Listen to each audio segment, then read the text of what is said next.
Ya, selamat pagi semuanya. Eh, yang terhormat ada Pak Julius, Bu Siti, Pak Raffi ya. Selamat bergabung di kuliah tamu pada hari ini serta teman-teman yang lain. Ada Resya dan kawan-kawan ya. Pagi ini kita akan langsung saja untuk kuliah tamu PPL 1. Nah, ini adalah bagian dari teman-teman sport terapi ya. Oke, kita langsung mulai saja.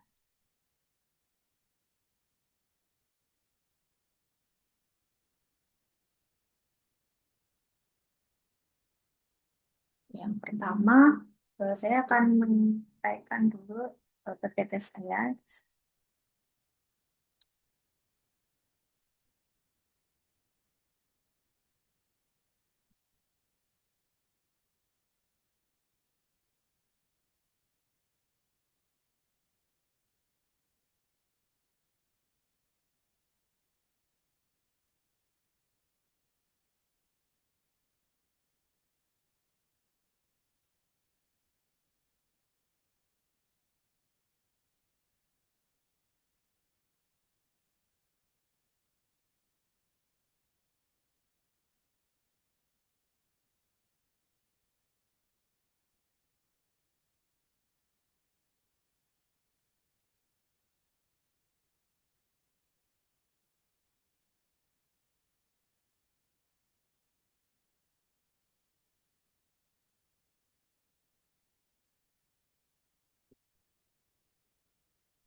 Oke,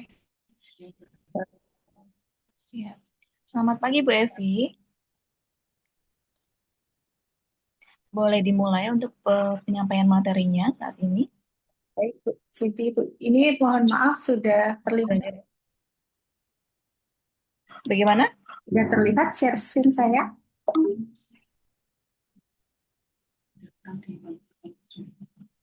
Maksimalkan ke Zoom, Oh, iya. dimaksimalkan. Udah ya, Bu? Hmm,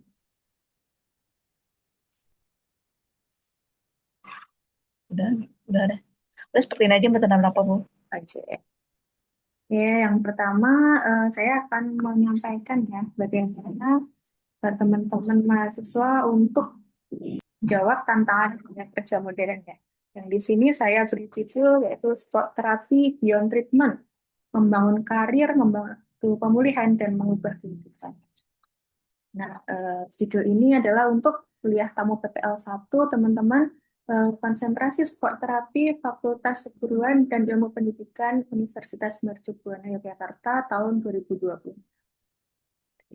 Yang pertama, profil saya adalah nama ya sudah teman-teman kalau sudah kenal ya Evina sana.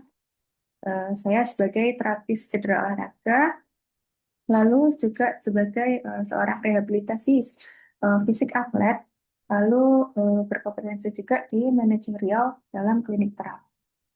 Nah, saat ini saya menjabat sebagai manajer mengkoordinasi klinik terapi BTMJ Faza yang berada di Kota Yogyakarta, khususnya Warung Boto, Umbul Harjo. Lalu eh, pengalaman saya yang pertama tahun 2020 sampai 2022 eh, ada di klinik terapi fisik atau KTF ya, UNY. Lalu setelah itu saya dipindah tugaskan di Health Sport Center UNY juga tahun 2022 sampai 2024. Lalu setelah itu saya juga bagian dari KONI DIY untuk menjadi seorang tim kesehatan ya, khususnya Mas Sayur pada PON Papua, Popnas Palembang, PON Aceh Sumatera, lalu ada Peparnas Solo dan Peparnas. Seperti itu. Oke, selanjutnya eh, di sini saya akan langsung menyampaikan apa itu sport terapi ya. Nah, sport terapi pertama, what Apa itu sport terapi? Sport terapi ini adalah bidang yang menggabungkan ilmu olahraga yang pertama, yang kedua ada kesehatan olahraga, selanjutnya ada rehabilitasi olahraga ya untuk membantu seseorang dalam penyembuhan cedera-cedera muskuloskeletal yang mereka hadapi. Seperti itu. Lalu goalsnya apa dalam sport terapi ini? Goalsnya yaitu mencegah pertama, yang kedua menangani, yang ketiga adalah memulihkan. Pertama tentunya mencegah itu adalah mencegah kecederaan ya. Terus yang kedua akan menangani cedera juga, lalu memulihkan cedera yang sedang dirasakan. Selain itu juga sport terapi ini akan meningkatkan fungsi gerak tubuh melalui latihan yang terukur dan struktur. Jadi sport terapi ini adalah gabungan dari ilmu kesehatan, ilmu olahraga dan rehabilitasi sehingga tujuannya untuk menjadikan menangani, memulihkan cedera-cedera sehingga dapat beraktivitas normal seperti biasa. Selanjutnya, ruang lingkup sport terapi apa saja? Yang di sini yang saya masukkan ada 4 ruang lingkup dari sport terapi sendiri. Yang pertama adalah prevention. Prevention adalah pencegahan ya. Pencegahan dari suatu cedera itu sendiri. Prevention dalam terapi itu berupa biasanya adalah edukasi kepada klien atau pasien untuk melakukan gerakan-gerakan yang menghindari gerakan cedera. Seperti itu. Lalu juga selain itu untuk prevention screening postural. Nah, biasanya screening postural ini dilakukan kepada pekerja-pekerja yang melakukan kegiatannya dari 9 to 5 ya. Jadi postur tubuh yang tidak ergonomis akan menyebabkan salah satunya cedera itu sendiri. Ya, selanjutnya, selain prevention, kita melakukan treatment yang kedua. Treatment itu berupa terapi itu sendiri yang kita sudah pelajari di kuliah terapi manipulatif dan rehabilitasi. Rehabilitasi ya. Jadi treatment itu berupa yang pertama bisa PPC atau penanganan pertama cedera ketika kecederaan itu adalah cedera akut. Yang kedua bisa dilakukan massage olahraga sport atau sport massage ketika kecederaan itu adalah cedera yang kronis atau sudah lama terjadi. Oke, selanjutnya setelah dilakukan terapi manipulatif, biasanya kita juga melakukan stretching untuk memaksimalkan mobilisasi gerak pada pasien atau klien.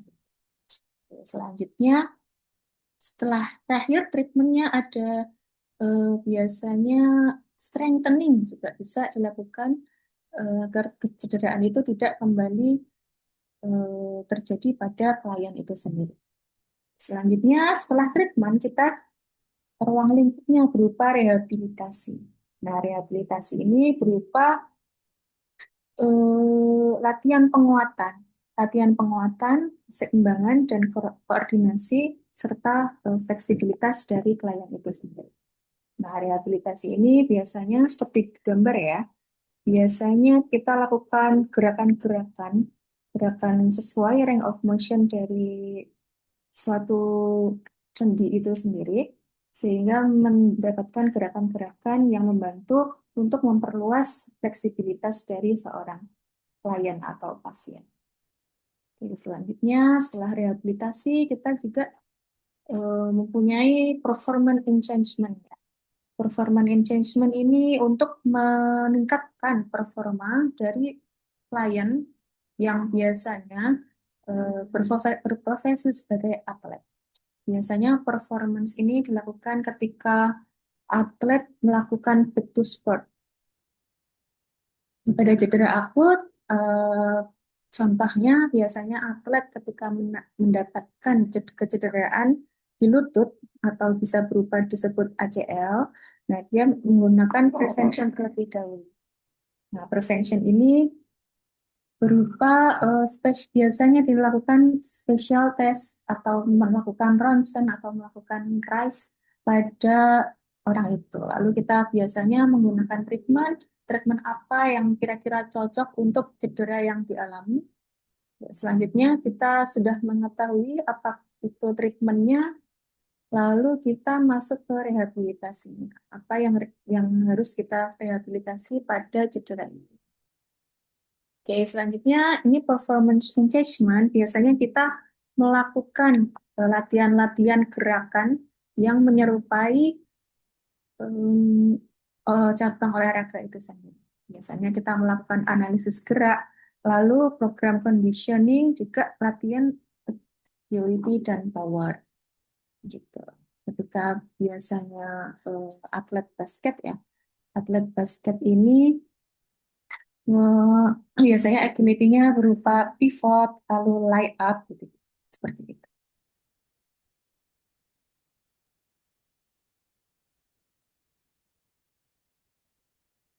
Oke, ini ada pesan PPT-nya tidak terlihat. Apakah tidak terlihat, Pak Julius dan teman-teman yang lain?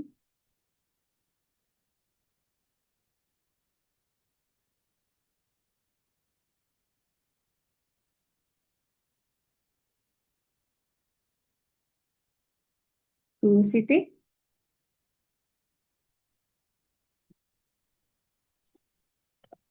Terlihat, Bu. Lihat Untuk ya? Ya. terlihat. Baik, selanjutnya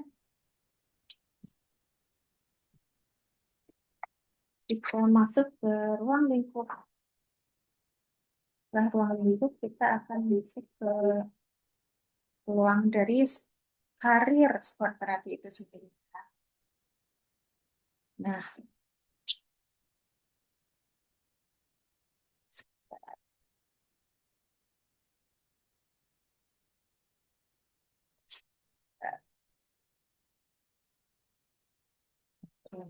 ini teman-teman eh, ada yang bingung masuk sport terapi itu untuk apa banyak.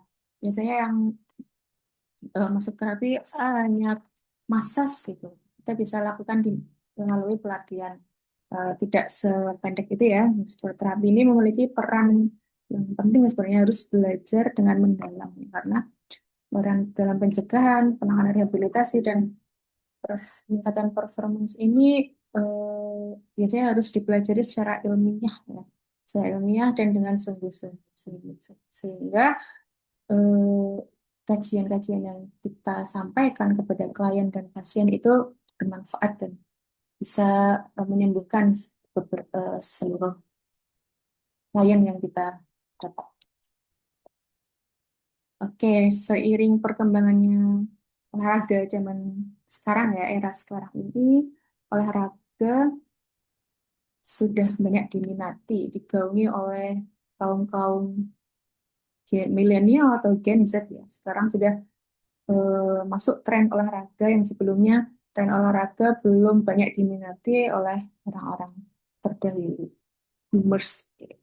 Nah, sekarang eh, banyak ya yang masuk ke dalam cabang-cabang olahraga, bahkan olahraga-olahraga yang sebelumnya belum pernah dilakukan, yang kayak sekarang contoh yang banyak digaungi adalah olahraga padel. Juga ada juga olahraga yang baru-baru seperti road race dan lain-lain. Itu adalah tren-tren masa sekarang ya. Nah, untuk menjawab tantangan modern olahraga seperti ini, eh, masyarakat membutuhkan seorang sport terapis ya, khususnya rehabilitasi cedera olahraga yang tujuannya untuk membantu memaksimalkan kegiatan mereka dalam menjalankan olahraga itu sendiri. Nah, kebutuhan tenaga ini banyak berkembang dan banyak diminati oleh mahasiswa-mahasiswa olahraga saat ini ya, selain yang trennya dahulu sebagai personal trainer, juga sebagai guru, sekarang sudah beralih bisa menjadi sport terapis atau sport rehabilitasi. Sport terapis ini bisa masuk ke mana saja sih? Sport terapis bisa masuk ke klub olahraga yang klub olahraga itu bisa eh, terdapat di klub olahraga basket bisa, olahraga sepak bola, terus olahraga grup seperti futsal dan lain-lain. Terus juga yang kedua bisa masuk ke wellness center. Wellness center ini adalah klinik-klinik yang memberikan jasa untuk melakukan biasanya recovery ya, recovery untuk pekerja maupun atlet. Wellness center ini biasanya menyediakan layanan-layanan kebugaran seperti sport massage atau sirkulo massage dan lain-lain. Yang ketiga adalah klinik sport center. Sport center ini klinik yang menangani keluhan-keluhan kecederaan. Yang kita tahu saat ini bisa klinik di Pak Julius, misal di Terafit, juga bisa di Permata Terapi, atau juga bisa di tempat saya Bengal Terapi, Massage Cedera.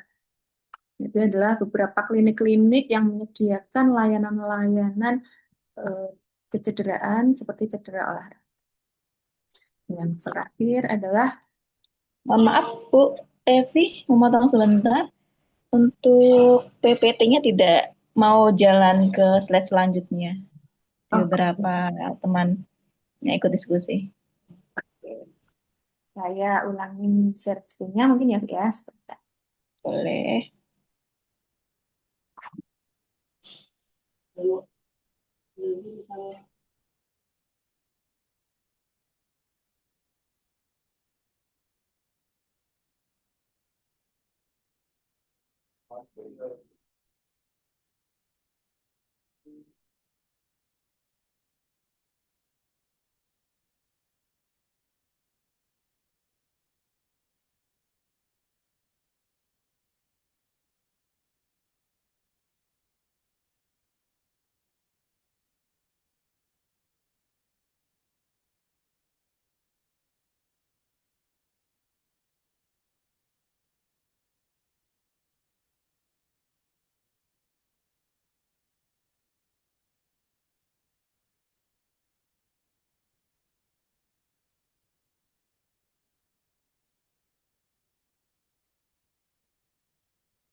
Seperti ini apakah terlihat?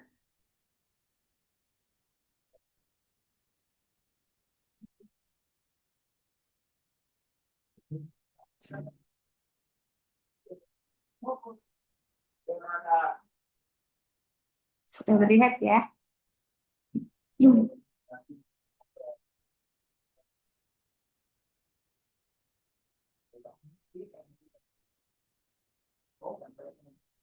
Sudah.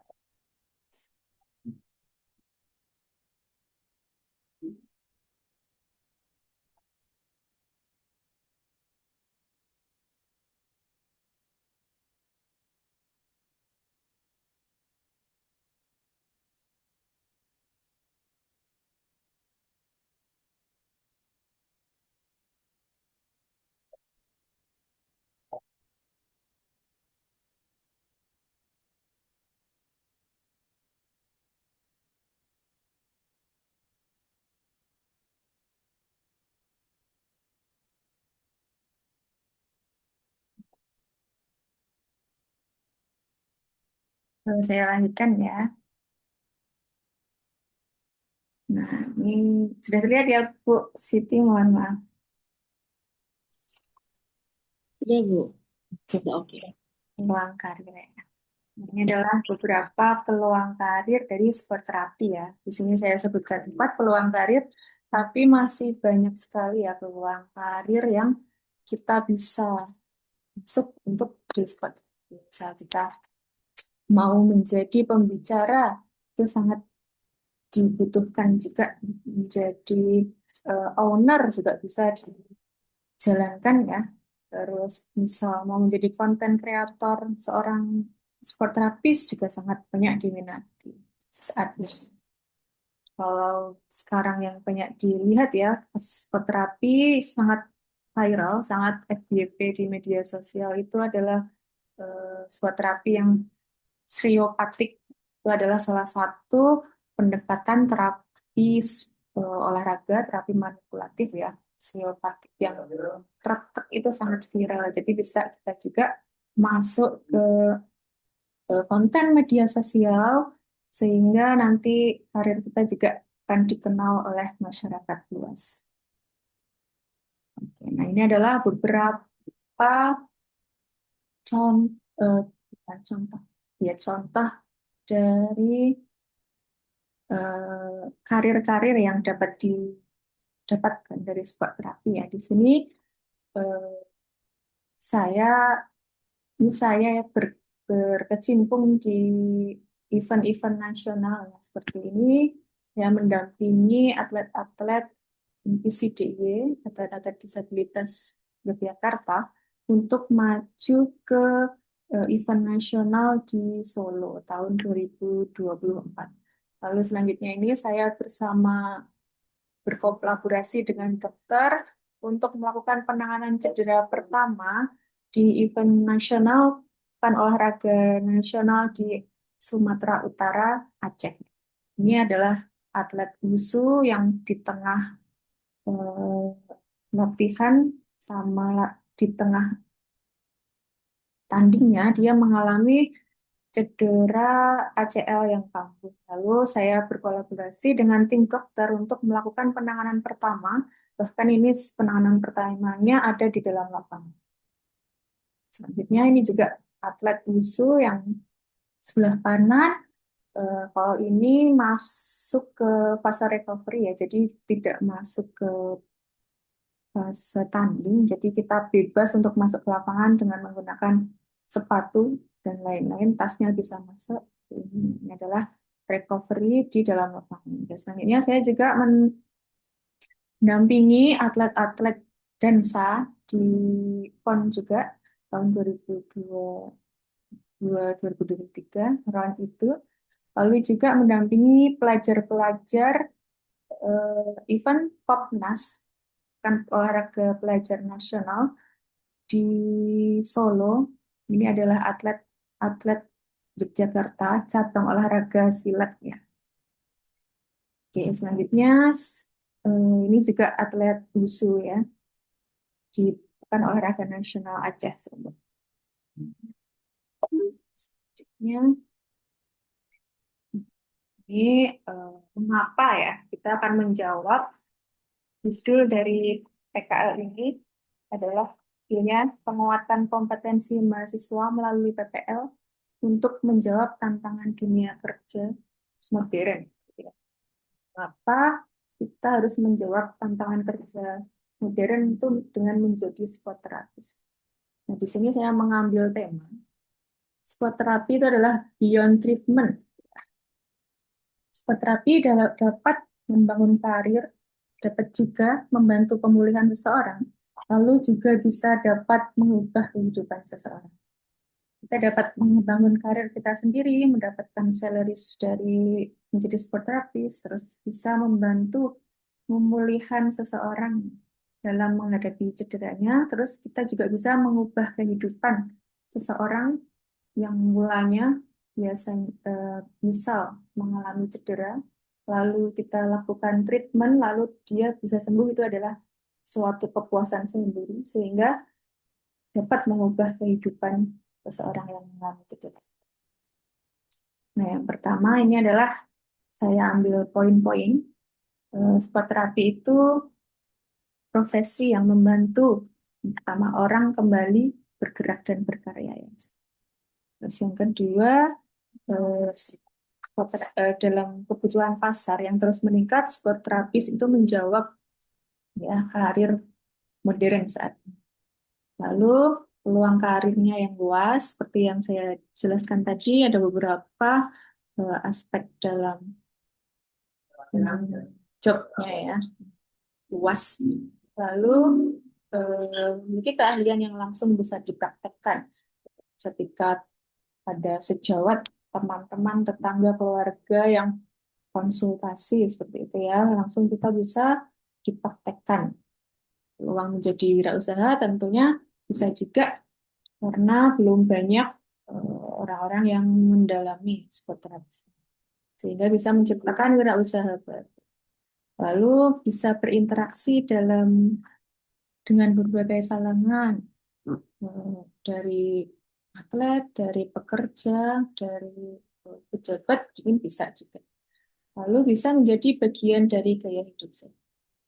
Selain itu, selain membangun karir ya, psikoterapis ini juga bisa menjadi bagian dari gaya hidup kita sendiri. Jadi kita juga sadar diri ketika tidak melakukan gerakan-gerakan yang tidak anatomis, tidak sesuai gerakan yang ergonomis. Jadi kita bisa menyadari itu sendiri. Selanjutnya, biasanya sport terapis ya. Sport terapis itu ketika mendengar terapi biasanya manipulasinya meningkatkan masa latihan gitu ya. Tapi bagi seorang sport terapis, pekerjaan ini sebenarnya jauh lebih dalam dari sekedar memberikan pemijatan atau massage atau terapi saja. Nah, biasanya saya ya sebagai praktisi terapi yang sudah cukup lama dalam dunia ini, sebenarnya bersyukur bisa masuk ke bidang psikoterapis ini karena di balik setiap pasien yang datang itu eh, ada sebuah cerita yang disampaikan. Biasanya ketika atlet datang dengan cederanya, itu atlet yang itu kan takut karirnya berakhir karena cedera ya. Nah, kita bisa tuh membantu untuk pemulihan cedera. Lalu juga biasanya juga ada seorang ayah, seorang bapak yang ingin kembali bekerja, mendapatkan cedera. Nah, dia juga bisa melakukan rehabilitasi sehingga bisa kembali bekerja tanpa rasa sakit. Itu adalah kepuasan tersebut. Juga ada seorang ibu-ibu yang mengalami pegal-pegal cedera bahu karena aktivitas sehari-hari, aktivitas ibu rumah tangga yang sangat banyak ya. Lalu kita bisa menyembuhkan cedera itu sehingga ibu itu bisa beraktivitas dan bisa mengurus rumah dengan nyaman ya. Itu adalah suatu goals tersendiri bagi seorang psikiater. Bahkan hanya ingin kembali berjalan lagi atau kembali produktif lagi, kembali berolahraga lagi sebelumnya itu adalah salah satu kepuasan tersendiri untuk seorang terapis dalam rehabilitasi. Lalu sebagai seorang terapis ini kita tidak hanya ya menangani cedera-cedera atau gangguan-gangguan muskuloskeletal. Kita juga dapat mendampingi seseorang dalam proses bangkit dalam keterbatasannya yang pertama.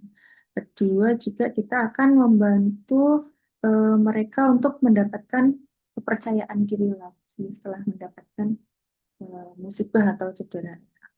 Terus, kita juga dapat membantu mereka untuk mendapatkan harapan yang baru, kualitas hidup, lalu gerakan motion yang mungkin terhenti karena cedera yang sebelumnya didapat. Nah, setiap saya pengalaman saya ya, setiap kali pasien berkata sekarang sudah bisa jalan atau beraktivitas seperti biasa tanpa rasa sakit, itu sesungguhnya yang kita pulihkan bukan hanya fungsi tubuhnya. Kita turut mengembalikan aktivitas mimpi, lalu juga produktivitas dan kebahagiaan. Nah, itu adalah mengapa profesi sport terapi disebut beyond treatment, bangun karir, membantu pemulihan dan selanjutnya kompetensi apa yang harus dimiliki sebagai seorang sport terapis ya. Pertama, di sini adalah assessment dan pemeriksaan fisik. Yang kedua adalah clinical reasoning. Yang ketiga adalah penanganan cedera olahraga. Selanjutnya adalah exercise terapi. Terus adalah selanjutnya komunikasi dengan pasien. Selanjutnya adalah SOP, Standard Operational dari pelayanan. Yang terakhir adalah etika profesi. Kita akan bahas satu persatu untuk kompetensi yang akan harus dimiliki oleh seorang sportalis. Yang pertama, eh, asesmen dan pemeriksaan fisik. Nah, tujuannya apa asesmen itu? Asesmen itu tujuannya untuk mengetahui jenis-jenis diagnosa yang akan kita berikan kepada klien atau pasien itu sendiri.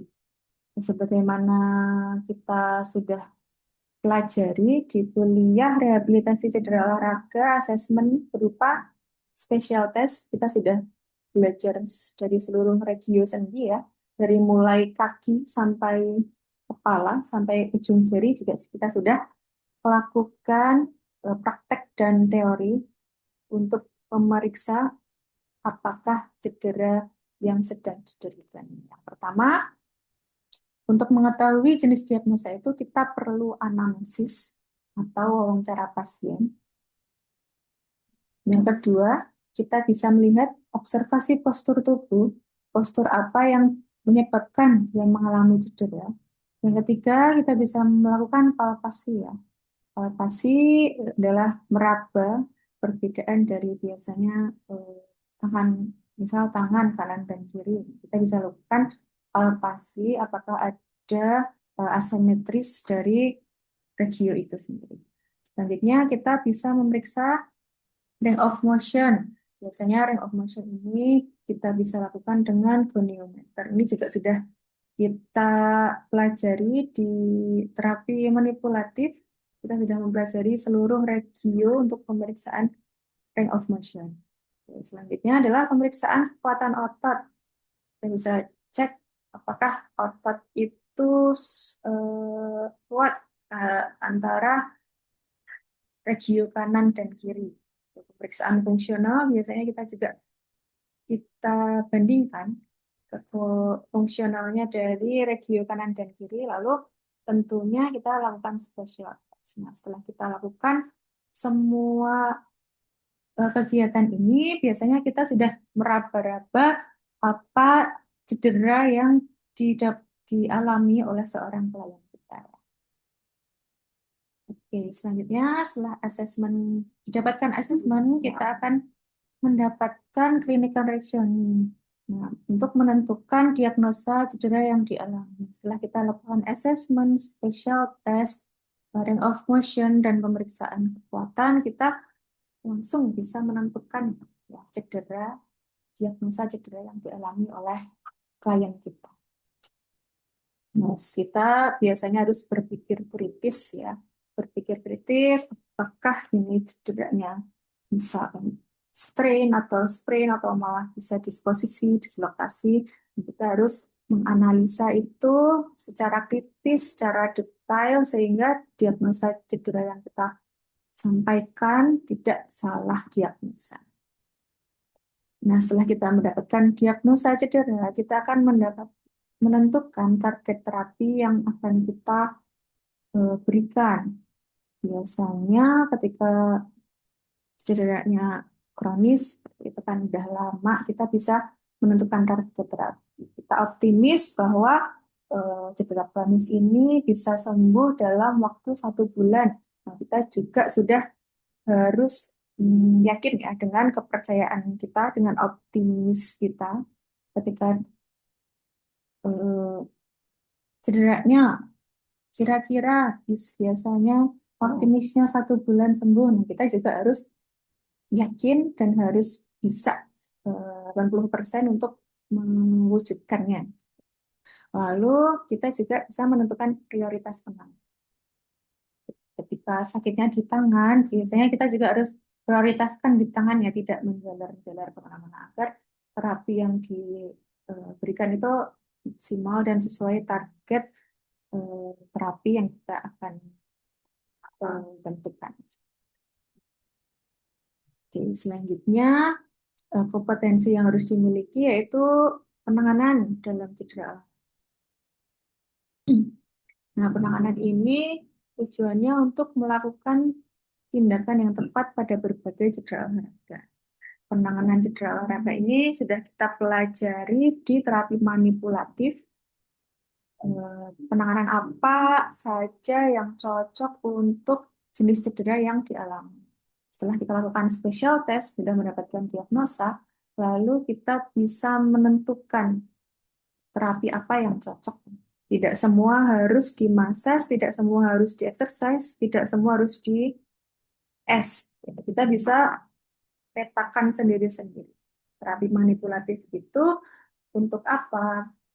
Biasanya terapi manipulatif atau pemijatan biasanya dilakukan untuk cedera yang bersifat kekakuan otot atau strain. Lalu RICE bisa dilakukan untuk jenis cedera yang bersifat akut atau baru. Zat bengkak, merah itu kita lakukan RICE. Malah tidak boleh dilakukan untuk pemijatan, ya, dihindari. Lalu exercise bisa dilakukan untuk kecederaan yang kambuhan. Biasanya sudah dilakukan terapi manipulatif, tapi kok kambuh setelah 2 minggu, setelah 3 minggu kambuh, maka kita wajib melakukan exercise pada klien kita.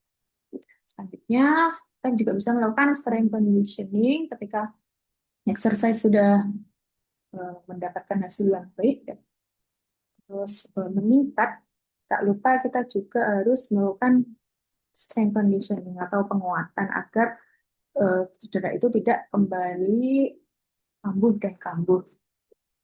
Teman-teman mahasiswa di sini harapannya bisa menentukan apa saja terapi atau tindakan apa yang harus kita lakukan kepada klien kita yang datang kepada kita mengalami cedera.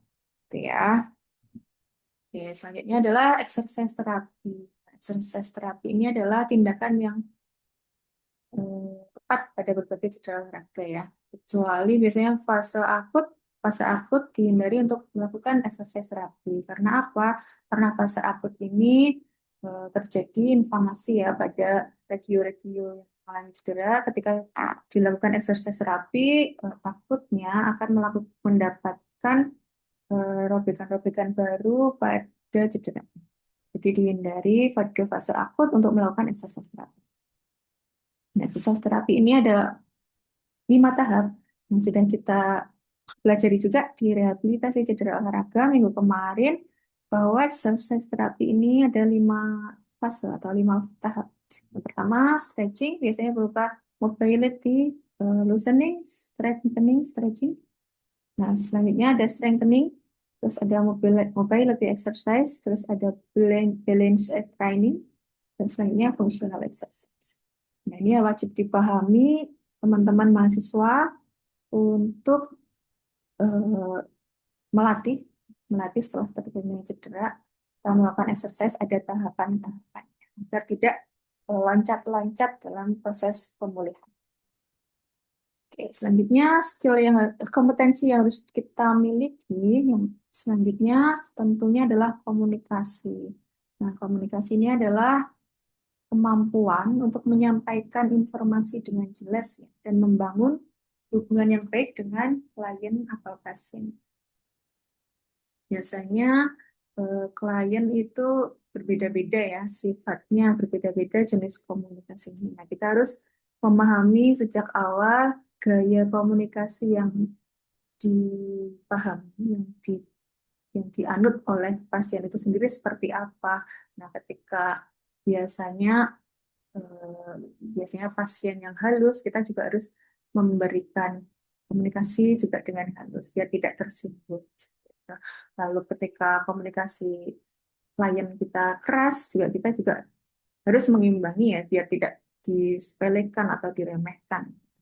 Lalu ini yang pertama poinnya active listening. Listening. Kita selain berbicara, kita juga harus mendengarkan terlebih dahulu. Biasanya klien itu suka didengarkan.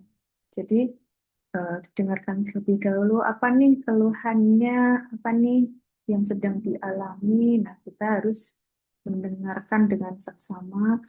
eh, Terus kita dengarkan semua kronologinya sehingga kita bisa mendapatkan kesimpulan kenapa dia bisa mendapatkan cedera tersebut.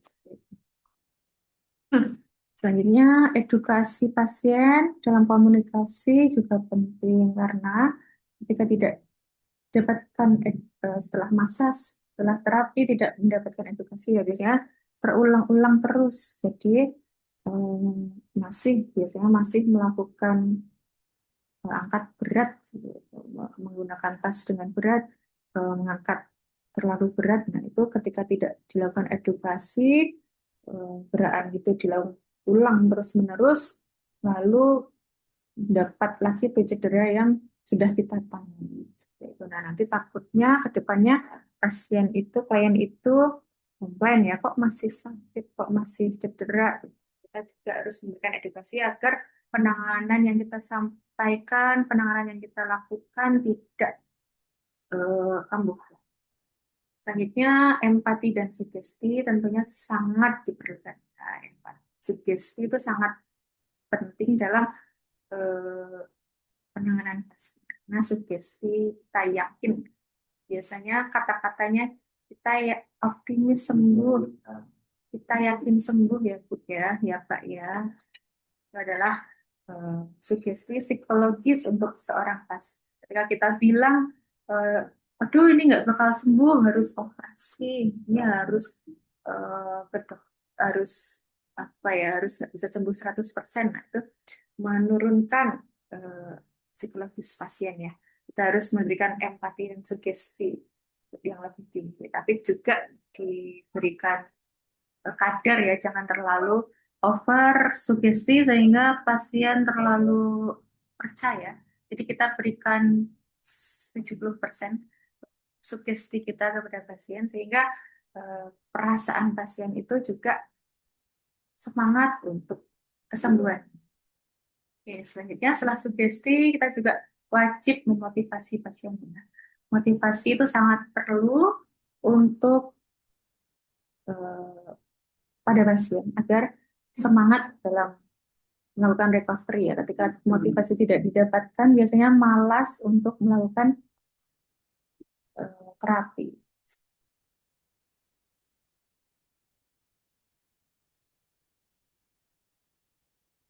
Oke.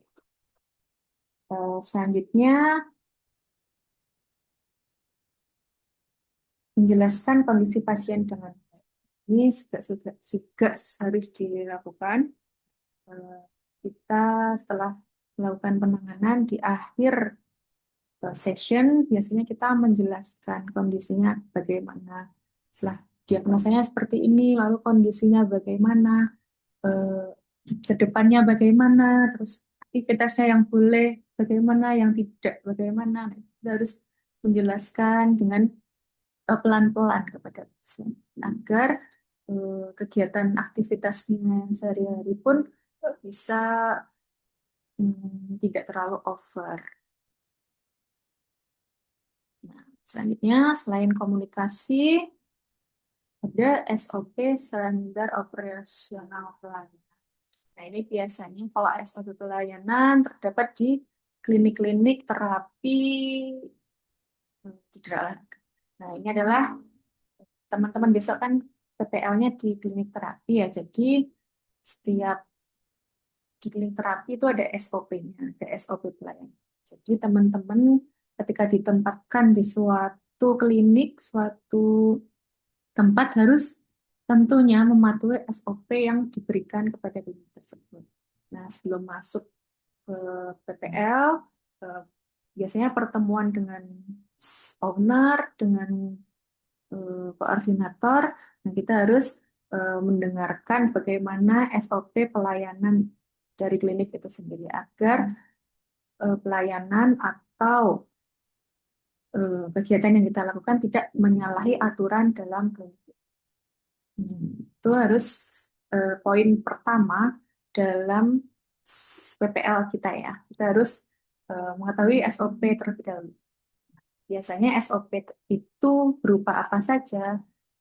Pertama, kalau SOP dalam eh, masuk ya, masuk itu jam pelayanan. Dalam jam pelayanan itu mau 9 to 5, mau 8 to 5 itu kita harus eh, tahu ya. Jadi dalam ketika kita nanti PPL masuk ke dalam klinik itu sendiri, kita tidak telat dalam masuk dan menghargai orang-orang yang bekerja di klinik tersebut. Nah, etika yang pertama harus kita dapatkan ya untuk mendapatkan kepercayaan mitra, kepercayaan klinik agar UMBY support terapi ini juga dinilai bagus.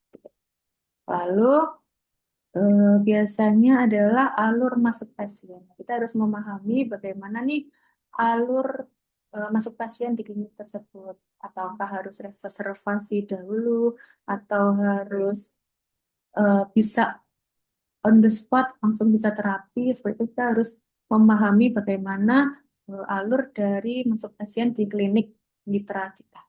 Selanjutnya, masuk ke pelayanan, kita harus memahami waktu dalam penanganan pasien. Nah, biasanya penanganan pasien ini berbeda-beda sesuai regio yang dilakukan.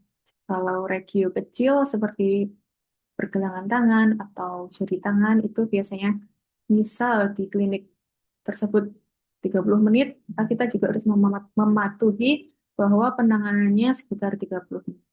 Lalu ketika regio besar, misal bahu atau panggul, itu 60 menit, kita juga harus mematuhi eh, SOP waktu penanganan di klinik tersebut.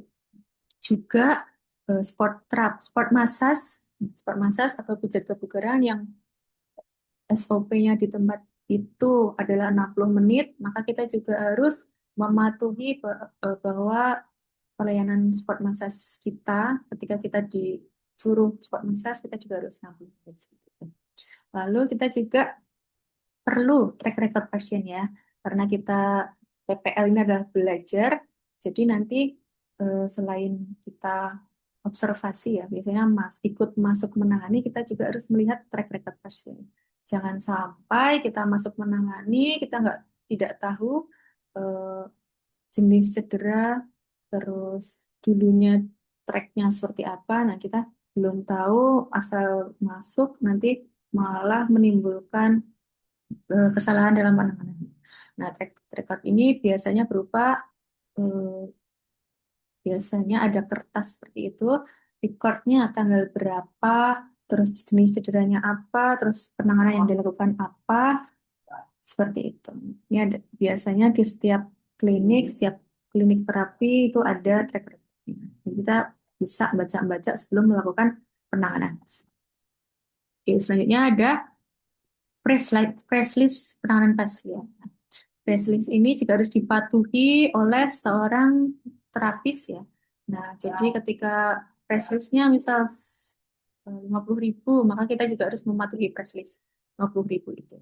Nah, kita juga tidak boleh menambahkan eh, apa ya regio. Biasanya kan satu titik seperti satu titik 50.000, kita tambahin titik tidak sesuai kesepakatan di awal. Jadi 100.000, nah itu harus dihindari untuk menghindari ketidakpercayaan pasien itu terhadap klinik mitra yang kita naungi.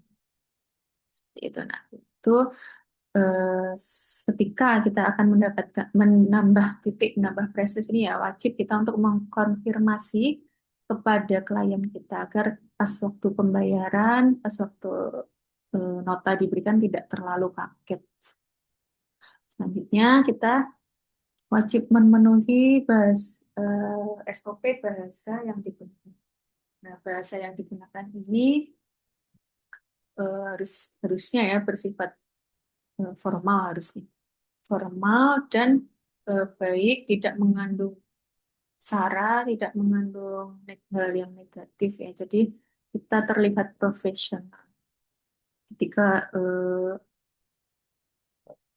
biasanya kita gunakan bahasa nasional saja, bahasa Indonesia. Seperti takutnya ketika menggunakan bahasa daerah, walaupun kita di daerah itu, takutnya itu adalah pendatang, gitu ya. Jadi pasien tidak mengetahui bahasa yang itu. Jadi kita wajib berbahasa formal, bahasa Indonesia. Gitu. Lalu selanjutnya pakaian yang digunakan. Nah, pakaian yang digunakan ini juga harus mematuhi SOP dari klinik itu sendiri. Biasanya ketika harus menggunakan kaos polo berkerah, kita juga harus menyesuaikan. Harus menggunakan alas kaki apa, seperti itu kita juga wajib mengikuti perintah itu. Terus biasanya atau menggunakan celana panjang, tidak boleh menggunakan celana pendek. Terus harus menggunakan eh, baju asmat, baju medis itu juga kita harus patuhi. Ya, ini adalah beberapa SOP pelayanan di klinik. Oke, selanjutnya komunikasi. Sebenarnya ini bukan komunikasi tapi etika ya. SOP yang harus dimiliki adalah etika. Etika dalam penanganan pasien ini yang pertama adalah menjaga kerahasiaan ya, salah satu. Menjaga kerahasiaan.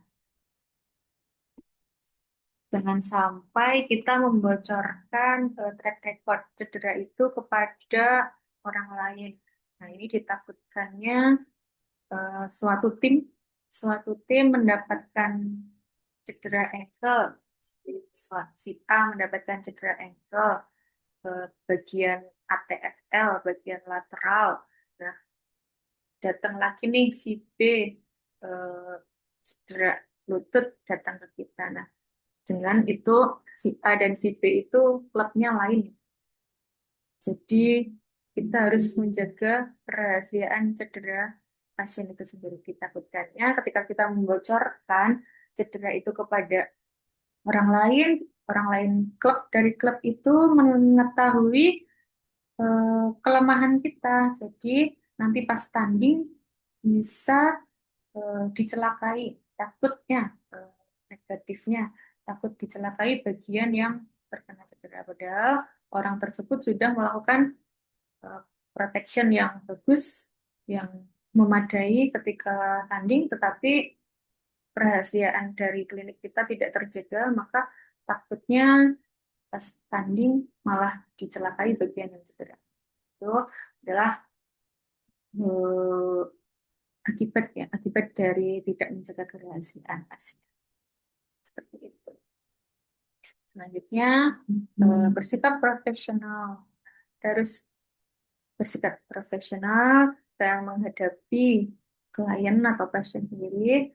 eh, kan beda-beda watak dan kesabaran pasien ya. Harus profesional walaupun pasiennya marah, walaupun pasiennya ngambek gitu ya. Kita harus tetap profesional walaupun di hati gondok, di hati marah. Itu kita juga harus menahan rasa sabar kita agar profesionalitasnya tetap terjaga.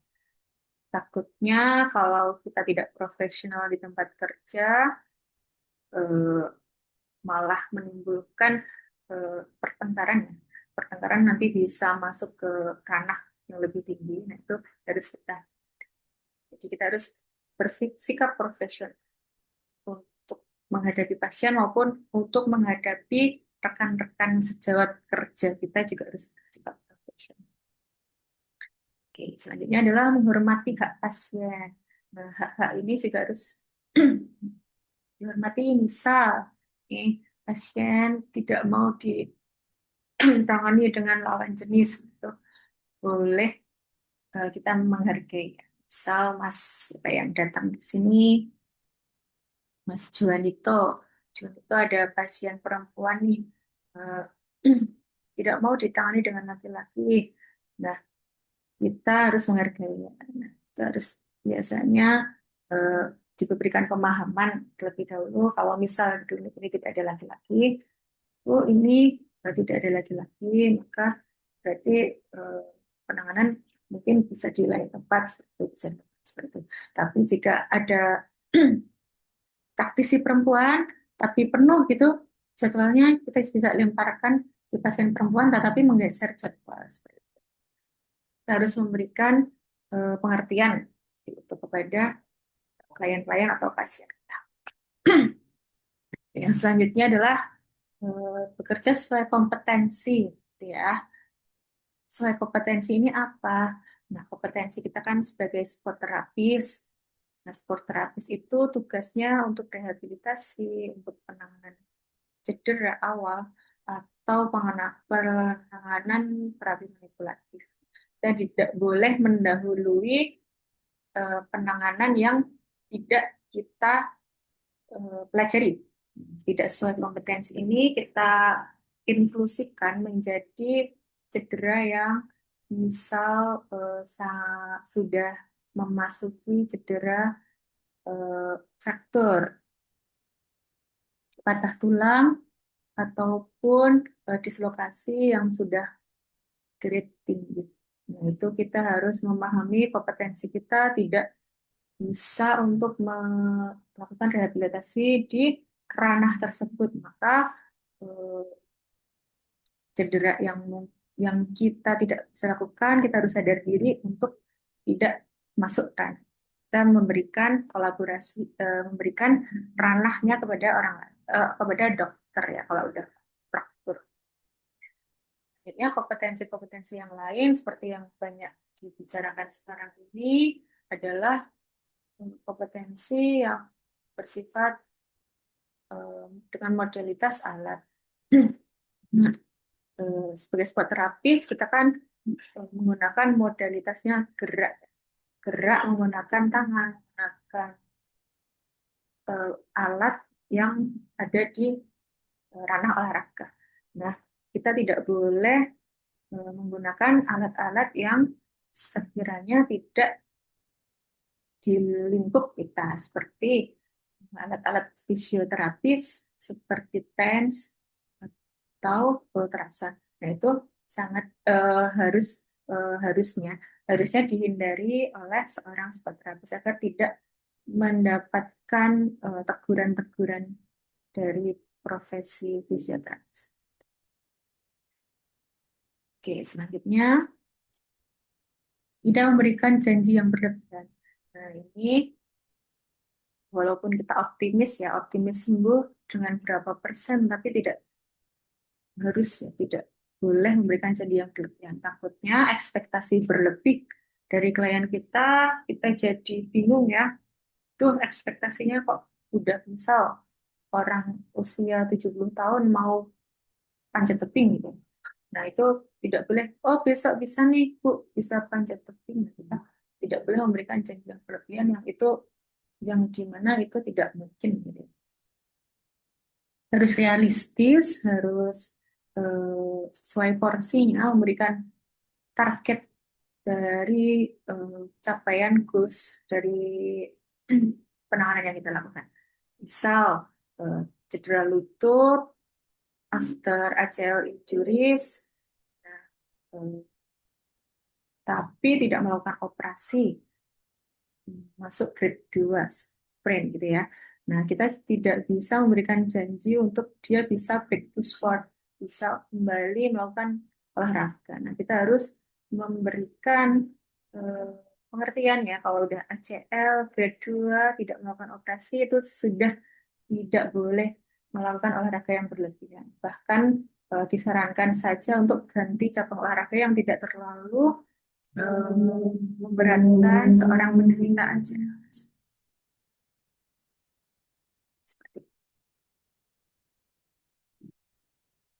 Oke, selanjutnya, sebagai seorang terapis nih, tantangan-tantangan apa yang akan dihadapi ya? Yang pertama biasanya pasien tidak selalu patuh ya menjalankan latihan. Ini ketika sudah diberikan edukasi, sudah diberikan target per bulan, per minggu itu tidak patuh, biasanya bingung tuh klien, kok tidak sembuh ya, kok tidak bertambah ya. Nah, itu adalah tantangan untuk kita sendiri ya, yang harusnya seminggu itu sudah bisa seperti ini, sudah bisa seperti ini, kok belum bisa. Nah, ini bisa menjadi evaluasi untuk pasien itu. Selanjutnya, pasien ingin sembuh instan. Datang dengan kaki bengkak, misal datang pengen langsung hilang bengkaknya. Itu sangat tidak bisa ya. Eh, Biasanya banyak banget yang seperti itu. Datang, eh, harusnya kan rise, kompres itu kan hanya mengurangi inflamasi ya.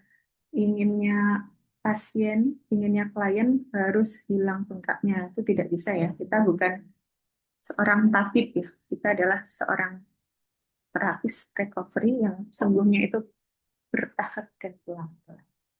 Terus memberikan edukasi juga bahwa kesembuhan itu tidak bisa langsung, harus melalui tahap-tahap penyembuhan.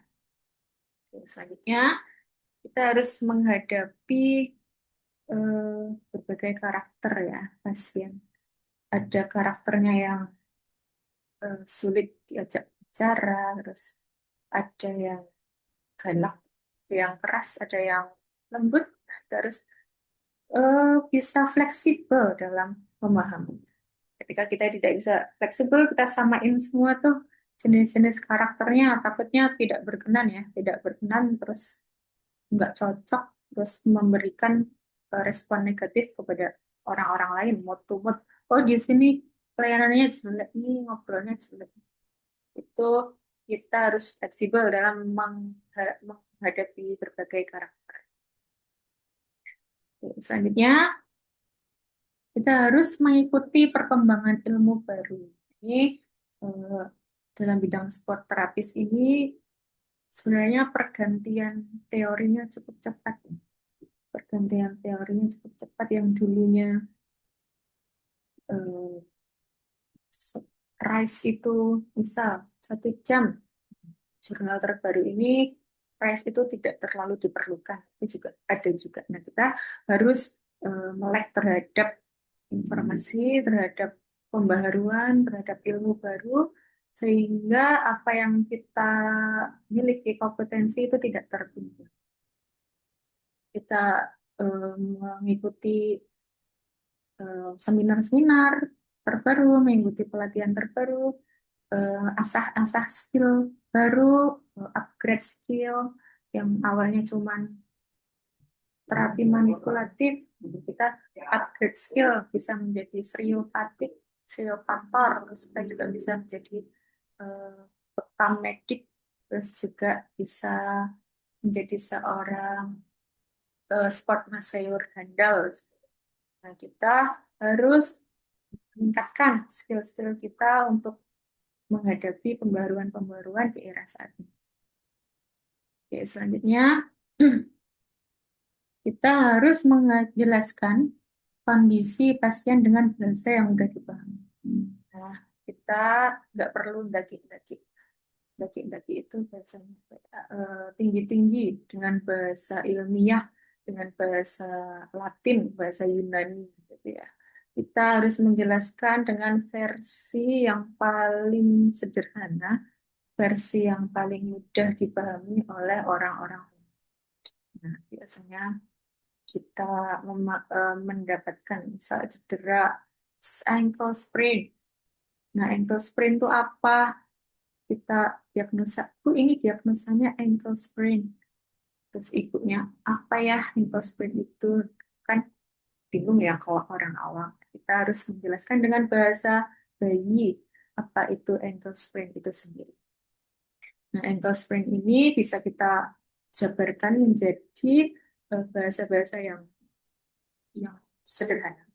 Kalau sprain kan misal di ligamen, sprain ligamen, maka ligamen itu bisa kita ganti menjadi eh, misal tali sendi. Bu, ini tali sendi yang kalau digambar tuh yang putih. Nah, tali sendinya ada robekan kecil-kecil, Bu. Jadi eh, bagian bagian yang buka ini ada robekan sehingga ada cairan yang masuk sehingga terjadi bengkak dan merah. Kata-kata yang sederhana ini bisa memahami pasien dengan cepat untuk memahami cedera itu sendiri. Alih-alih untuk memberikan diagnosa yang sangat ilmiah, misal frozen shoulder, itu kan sulit dipahami. Kita harus menjelaskannya, kalau frozen shoulder, misal di di bahunya, di bagian tendon atau bagian tali sendinya, bagian putih yang di buletannya ada inflamasi, Bu, ada eh, radang, ada peradangan. Kita harus menyampaikan dengan bahasa yang sederhana seperti itu. Oke. Selanjutnya kita akan membahas eh, perkembangan karir dari sport terapis itu sendiri ya. Nah, ini adalah saya bagi jadi 4 step sesuai dengan pengalaman karir saya ya. Ini pengalaman karir saya. Tapi nanti bisa juga teman-teman berkaca dari orang-orang yang lain atau berkaca dari figur yang lain. Yang pertama, stepnya ketika saya memasuki PPL ini, saya sudah fokus untuk belajar penanganan pasien. Nah, harapannya besok ketika teman-teman masuk ke PPL 1, PPL 1 masuk ke klinik, kita sudah aktif belajar penanganan. Belajar itu bisa dilakukan kepada senior di tempat itu sendiri, tempat klinik itu sendiri, juga kita bisa eh, sharing-sharing kepada senior, terus juga kita bisa mencari lewat jurnal-jurnal ini ya, bisa juga mencari lewat YouTube, bisa media sosial yang sangat banyak sekali sekarang penanganan-penanganan cedera terapi manipulasi. Nah, dalam PPL 1 besok ini harapannya teman-teman aktif dalam belajar ya, sehingga nanti ketika masuk fresh graduate, masuk ke dunia kerja, kita tidak bingung, tidak gagap dalam menangani pasien. Nah, di dalam PPL besok kita tidak tidak harus eh,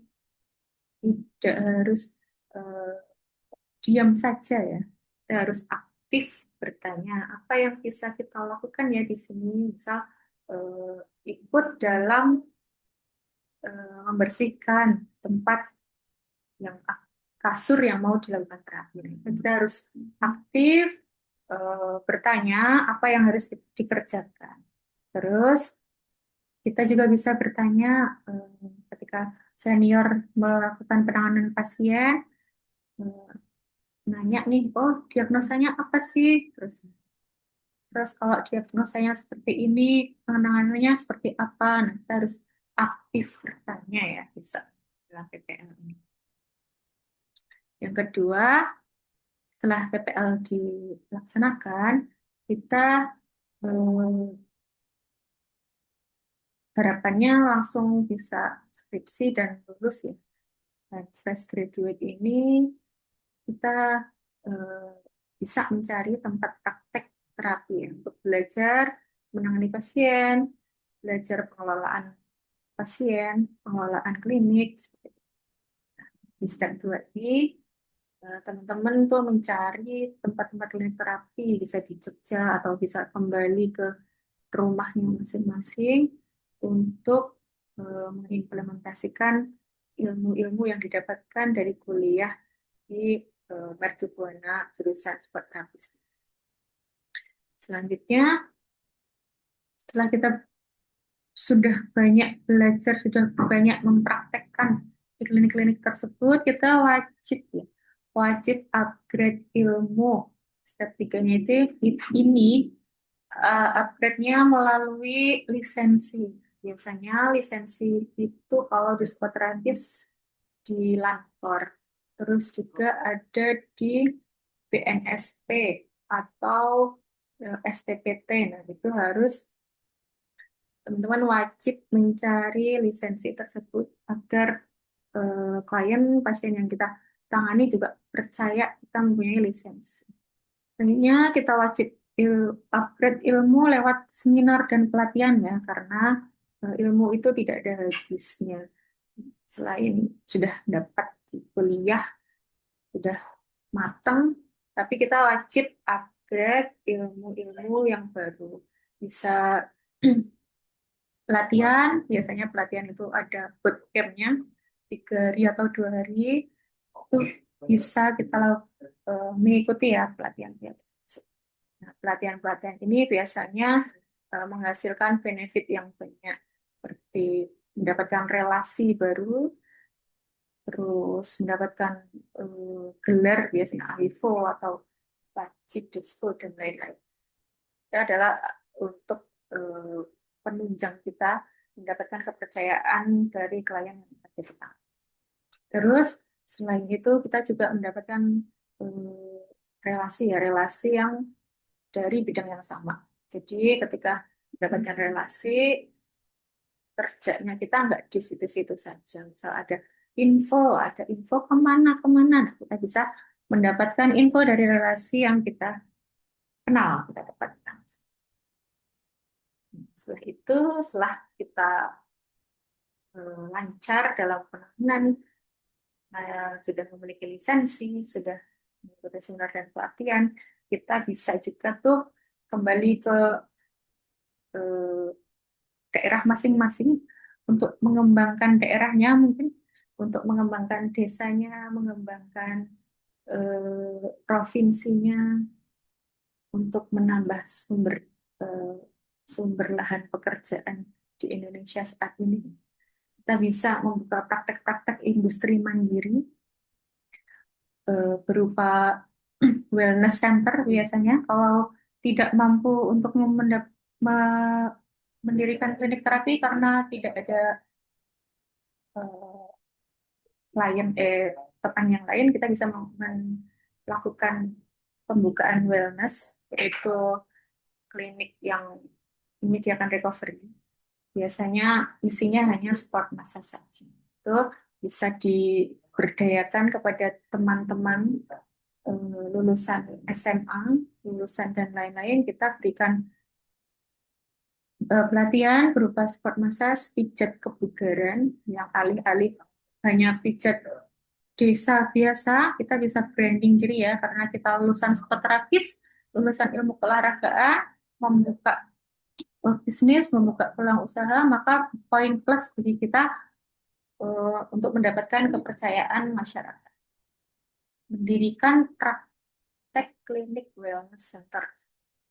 Lalu juga bisa kita kalau nggak mau membangun klinik, juga kita bisa menangani atlet-atlet profesional. Kita bisa masuk ke tim-tim olahraga yang profesional, bisa timnas atau tim provinsi, seperti itu juga um, peluang karir yang baik untuk kita. Nah, sebenarnya ini adalah step-step untuk menjadi sport terapis profesional. Nah, sebenarnya di era-era sekarang ini semester 6 ya, masih bingung eh, mau jadi apa ya besok, mau jadi apa ya besok. Jangan bingung, kita jalan aja dulu. Jalan dulu apa yang kita dapatkan saat ini, pelajari dengan baik, lakukan dengan baik, maka nanti hasil seterusnya kita mengikuti ya.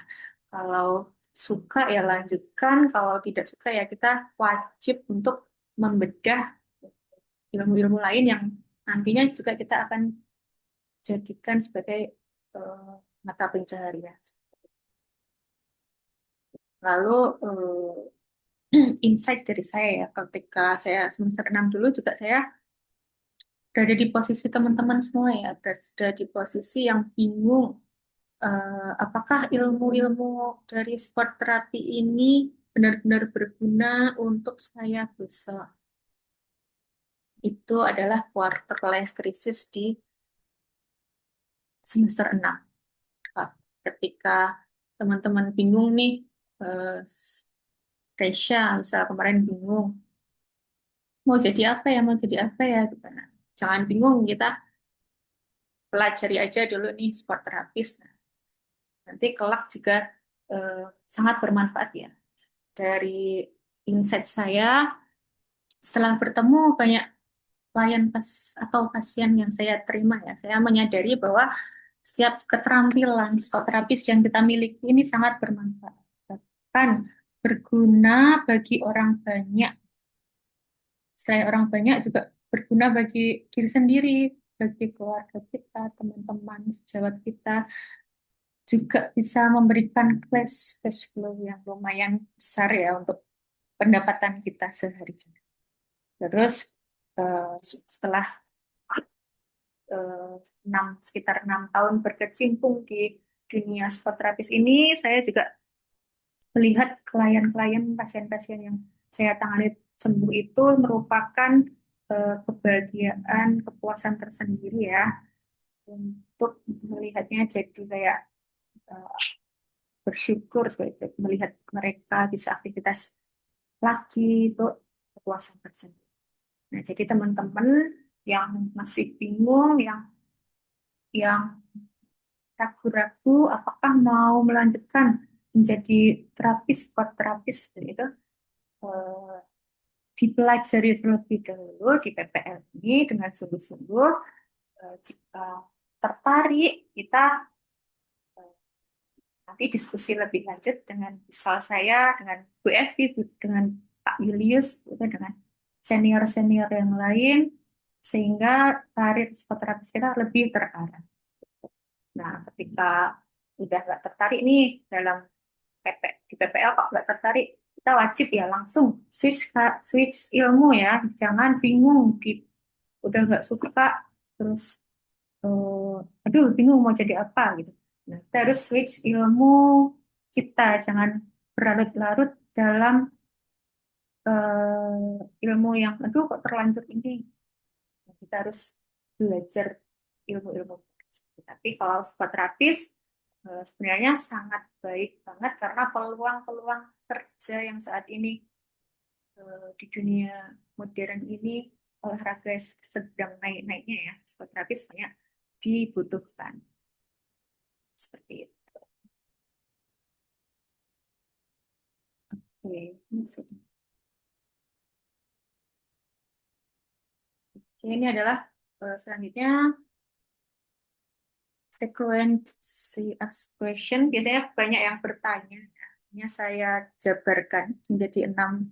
Banyak yang bertanya, eh, adik-adik tingkat saya di kuliah terlebih dahulu, bagaimana sih menjadi seorang terapis? Nah, kebanyakan cara tata cara pertanyaannya sama menjadi 6 seperti ini. Tapi saya berikan kesempatan kepada teman-teman eh, Mercubuana ini untuk bertanya terlebih dahulu sebelum saya menjawab pertanyaan frekuensi ini.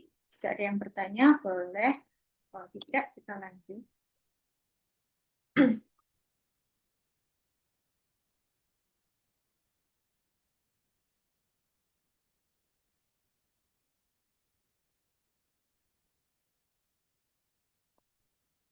Ada yang bertanya, Resya, Ilham, Juan, Zainal.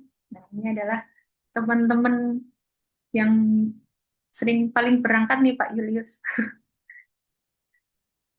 Yang akhir-akhir ini tidak berangkat, eh, Eka, Eka sama Angga bisa dikasih info ya Juan ya, biar bisa berangkat lah.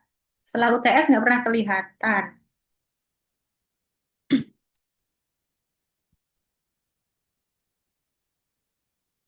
Oke, silahkan buat teman-teman semuanya, Reisya, Juan itu, Ilham, Zainal, untuk Q&A ya, pertanyaan ke Bu Evi terkait dengan materi hari ini, karena ini sebagai bentuk penilaian juga. Dan nanti berkaitan dengan keaktifan teman-teman mengikuti kuliah tamu hadir pada hari ini. Oke, silakan. Ya, Ilham, ayo.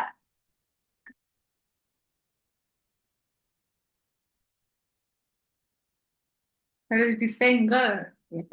Oh, Juan, silahkan. Bu, Juan dulu, Bu. Juan dulu. Oh, boleh. Juan terus Zainal ya. Ya, itu Allah. Bu, ini Ilham.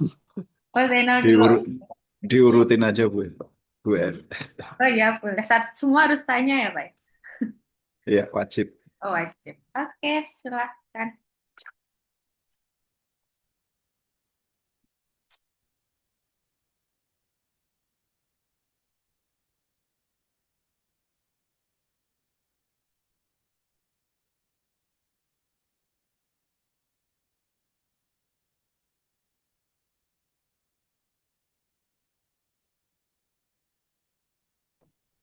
Maaf, Bu, tadi keluar.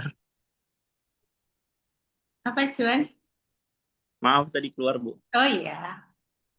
Nah, jadi di sini saya ingin bertanya, Bu.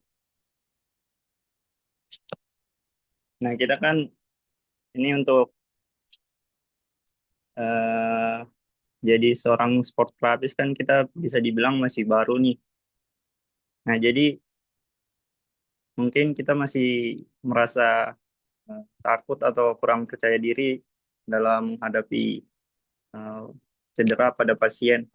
Nah, itu kira-kira gimana sih Bu untuk mengatasi eh, takutan atau kurangnya percaya diri seorang terapis?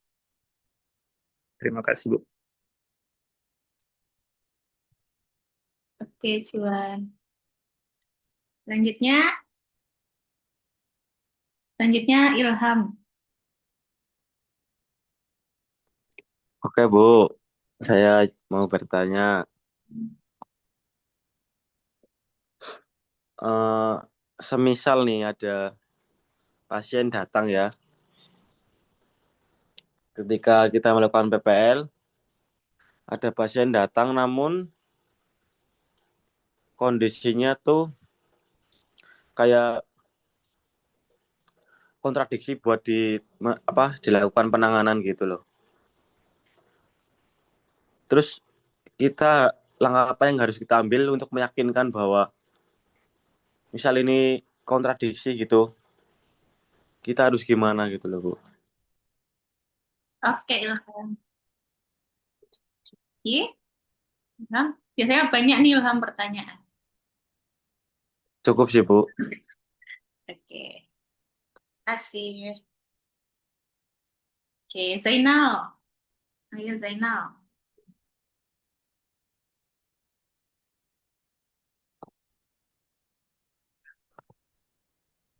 Baik, Bu. Saya mau menanyakan, Bu. Ya, lah.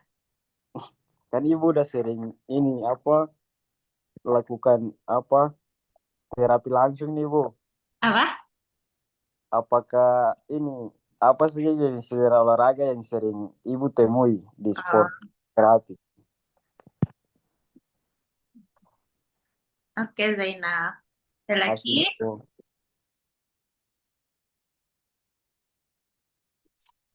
Oke. Satu lagi Resya. Resya hadir nggak ya? Atau melatih?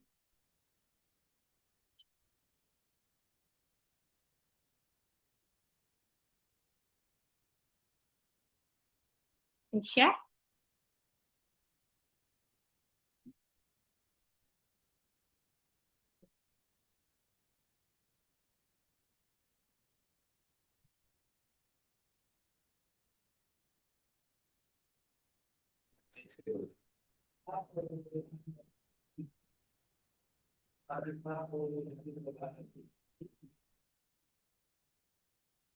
Ya, Resya sepertinya sering melatih basket nih Pak Julius. Jadi kalau kuliah agak gimana? Nah, kita jawab dulu. Mungkin Pak Julius bisa membantu. Apa mau tanya juga Pak? Saya junior Bapak. Mohon maaf.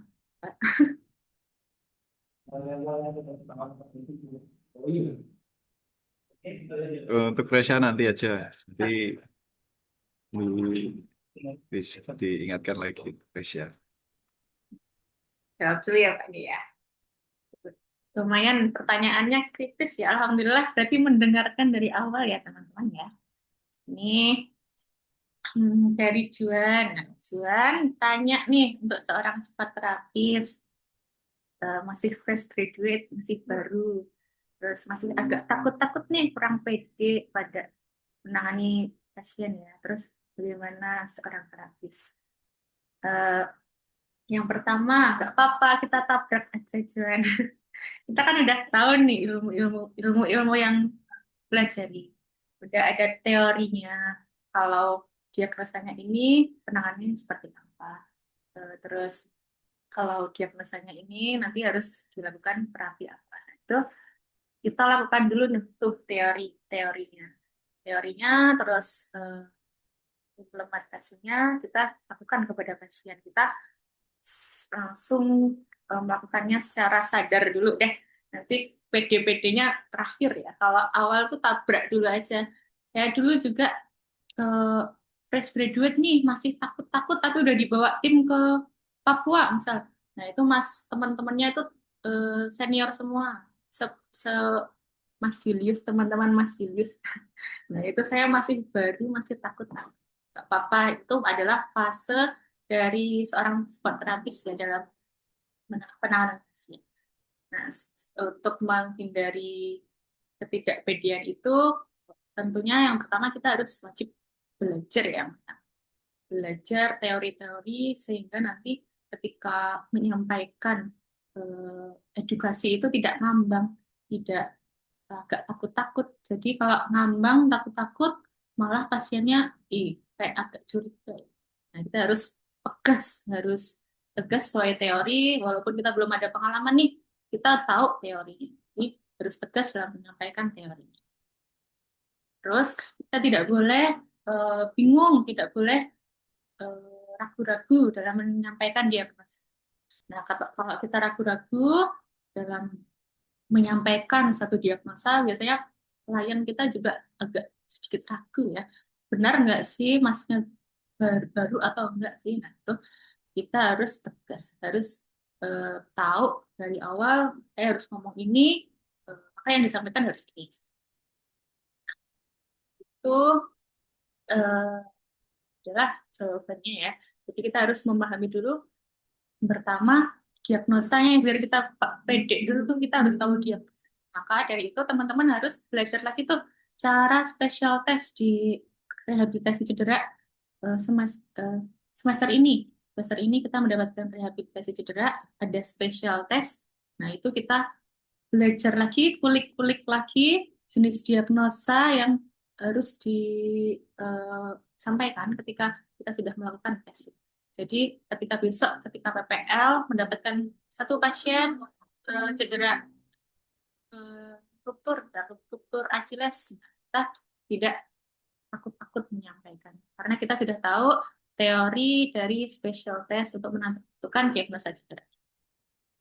Saya lihat juga nih teman-teman UMB sport terapis ini juga sudah lumayan paham, terus penangkapannya juga cepat, sehingga nanti saya ketika PPL dilepaskan itu saya cukup pede ya, cukup pede dengan teman-teman semua sudah bisa untuk menangani pasien ya. Harapannya Juan dan teman-teman juga sudah bisa percaya diri untuk masuk ke dalam penanganan pasien. Oke, gitu ya Juan. Ada lagi?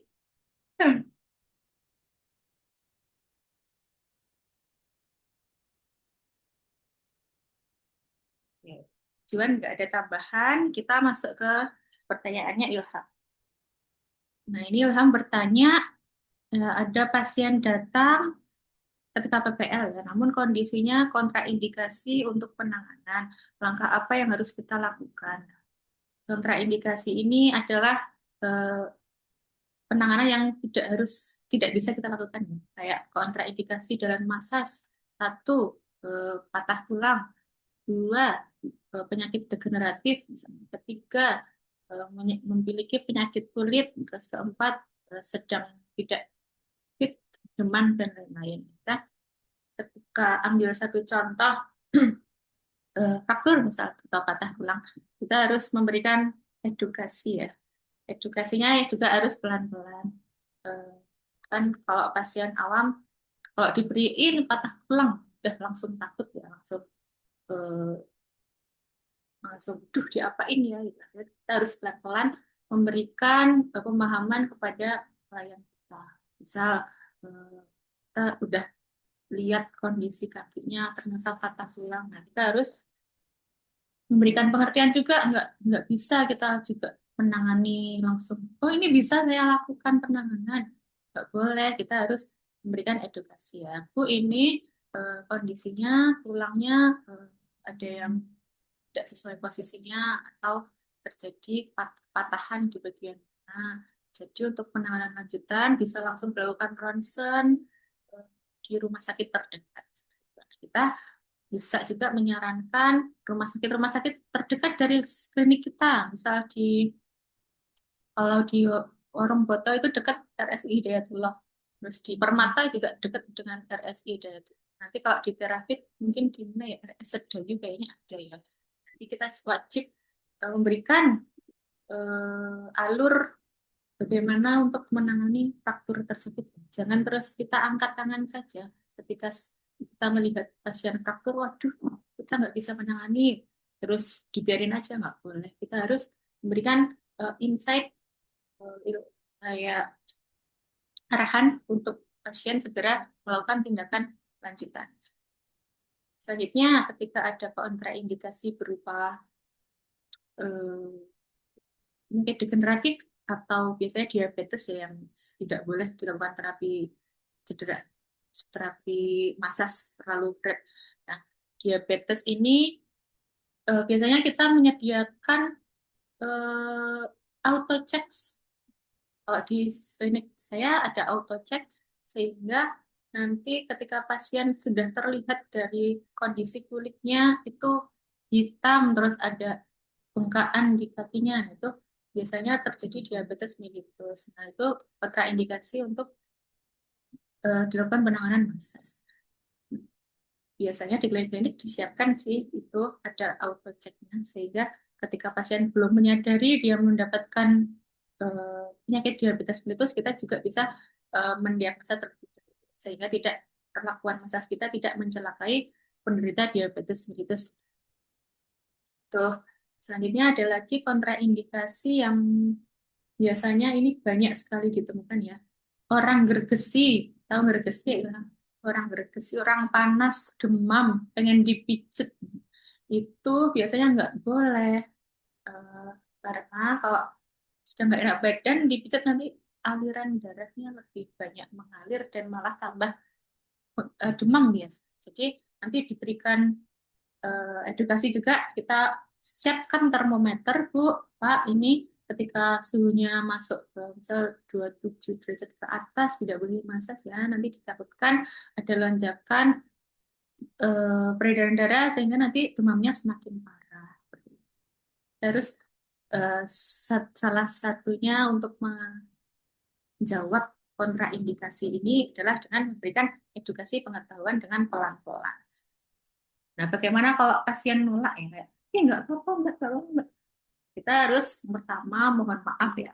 Mohon maaf Pak, Bu, eh, untuk cedera ini di luar kendali saya, di luar ranah saya. Jadinya untuk penanganan lanjutan bisa nah, ketika demam misal diredakan dulu demamnya dengan paracetamol. Kalau jika fraktur bisa di rumah sakit ini. Kalau diabetes minum obat penurun diabetes. Jadi tidak mencelakai pasien dan kita juga. Jadi takutnya kita maksain kontraindikasi ditangani, nanti efeknya ke kita dan ke pasien. Seperti itu. Jadi teman-teman mahasiswa juga harus sadar apa kontraindikasi dan indikasi yang harus dilakukan dalam penanganan massage di klinik ya. Selain itu, kontraindikasi dan indikasi ini juga biasanya terdapat di SOP pelayanan di klinik-klinik itu sendiri.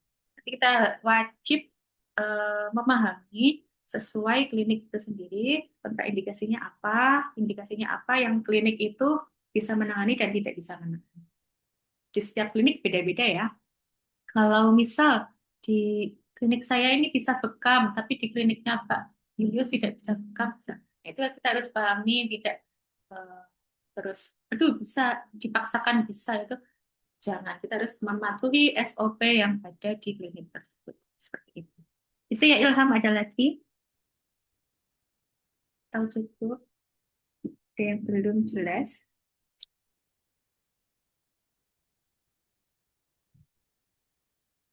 Oke, kita lanjut ke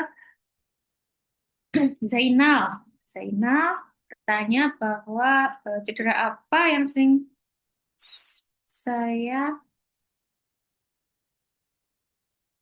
sering dapatkan, sering didapatkan di klinik cedera. Nah, ini akhir-akhir ini karena olahraga sedang efisiensi, ya, kita mendapatkan cedera yang pekerja-pekerja kantoran. Kalau dulu pas tren olahraga, COVID itu kan tren olahraga. Jadi banyak cedera-cedera dari atlet-atlet FOMO, atlet-atlet baru ya. Nah, pergeseran ini 2025 ke bawah kita tidak ada event olahraga nasional, internasional, jarang. Jadi kita mendapatkan klien-klien pekerja kantoran atau ibu rumah tangga. Pekerja kantoran ini dia bapak-bapak yang bekerja berat atau bahkan duduk aja bisa cedera. Terus kalau ibu-ibu ini kan karena multitasking, biasanya cederanya lucu-lucu. Gitu ya.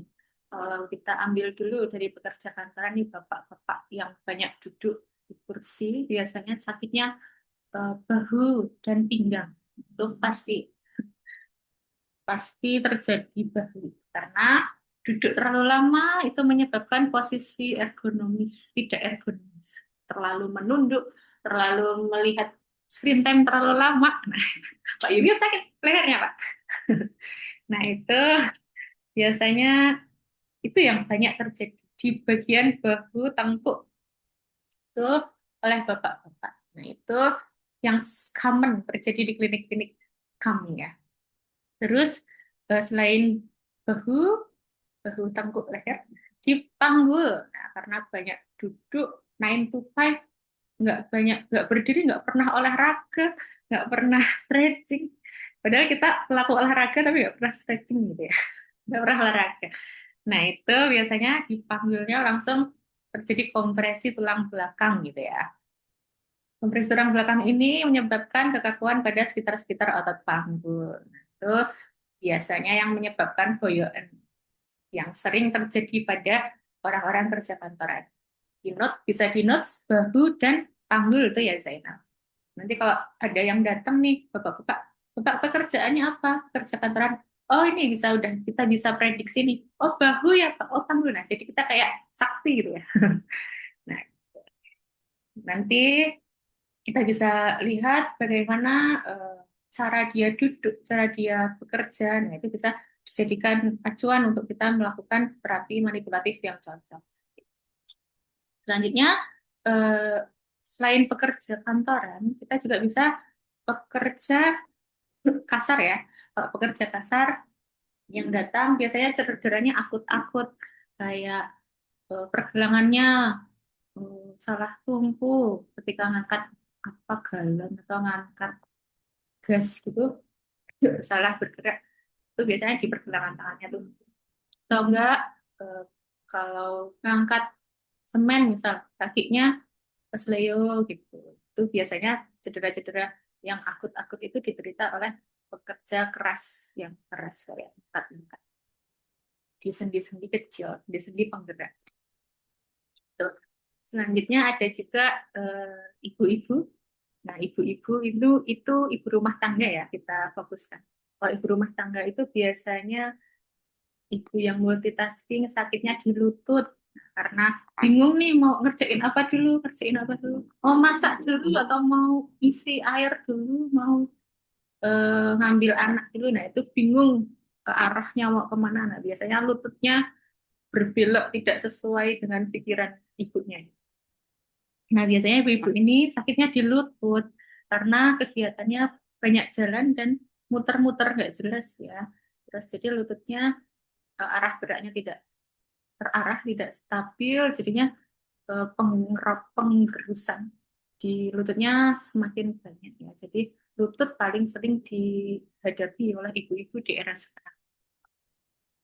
Oke, selanjutnya kita ambil lagi contoh common issues untuk mahasiswa. Kalau mahasiswa ini kita bisa berkaca sendiri ya pada teman-teman. Kemudian sudah saya wawancarai juga teman-teman tuh sakitnya apa sih? Nah, kalau eh, si Ilham kan karena aktif olahraga futsal ya. Jadi Ilham ini sakit lututnya gitu ya. Kalau mahasiswa olahraga tidak dipungkiri eh, tidak terkena cedera ya. Jadi wajar-wajar aja terkena.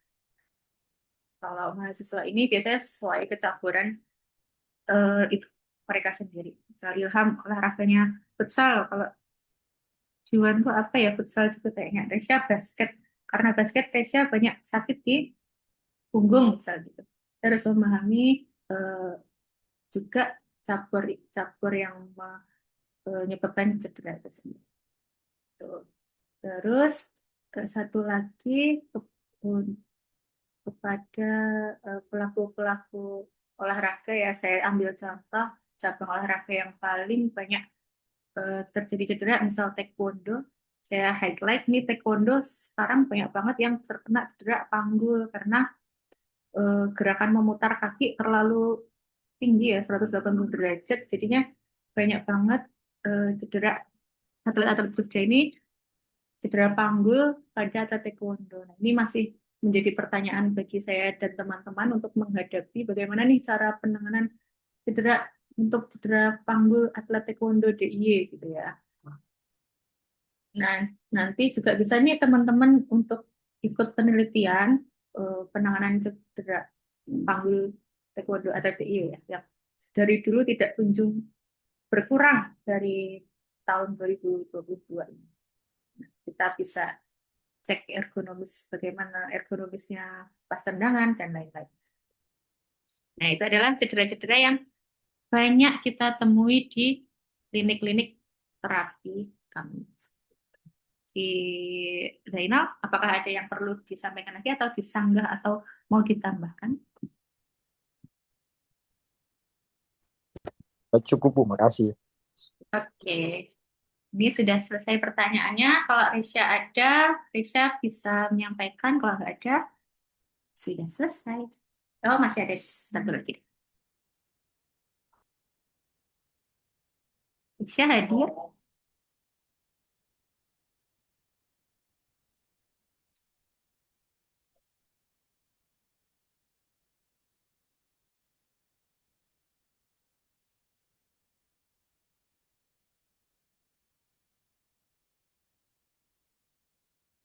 Ini harus sampai jam 11, Pak. 30, Pak Julius. Kita boleh sudah selesai.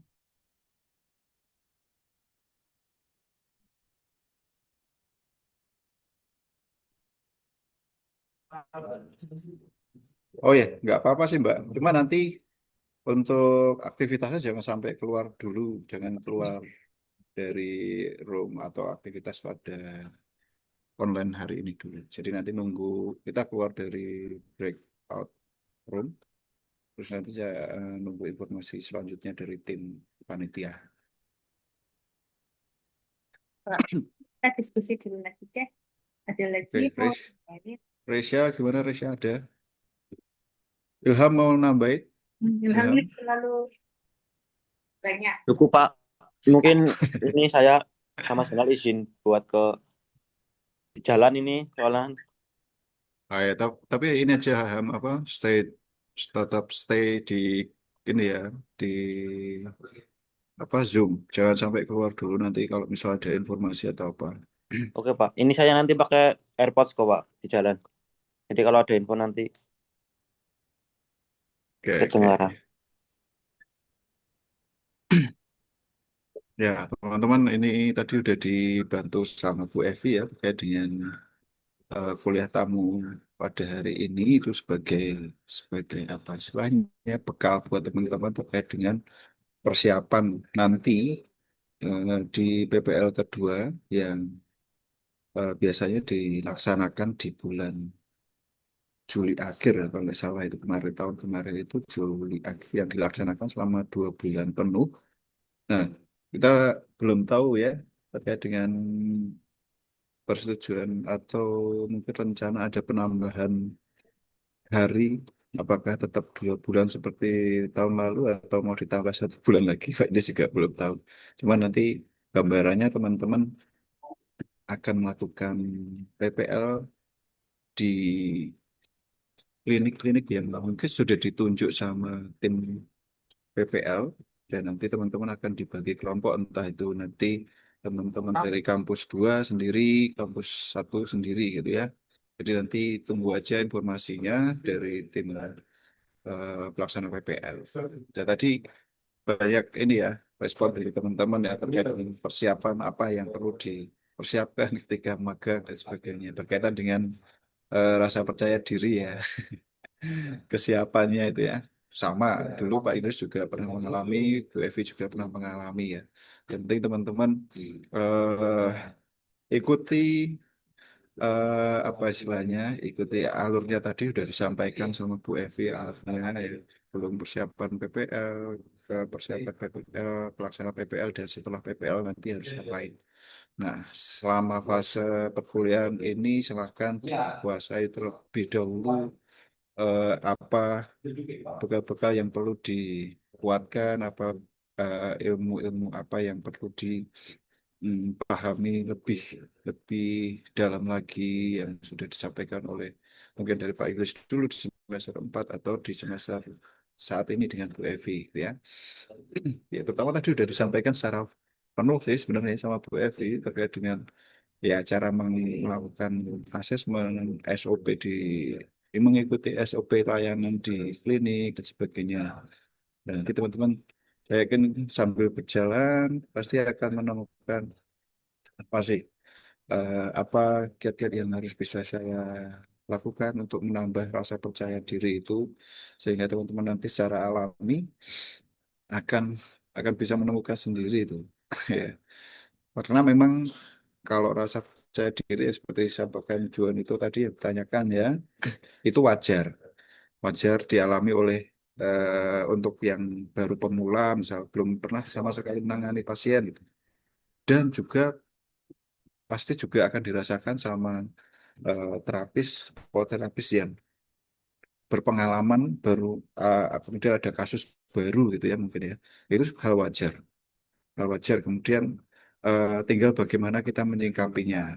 Kalau misal kita sudah ada persiapan yang baik sebelum menangani pasien, misal, ya kita harus melakukan persiapan.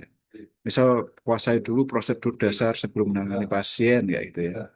Nah, prosedurnya apa? Tadi sudah dijelaskan. Fokus pada hal-hal yang sudah dipelajari yang dan sudah dikuasai seperti anamnesis tadi ya, terkait dengan asesmen awal, wawancara pasien supaya kita dapat informasi sebanyak-banyaknya terkait dengan kondisi pasien yang datang mau melakukan penanganan ke teman-teman gitu atau ke klinik gitu.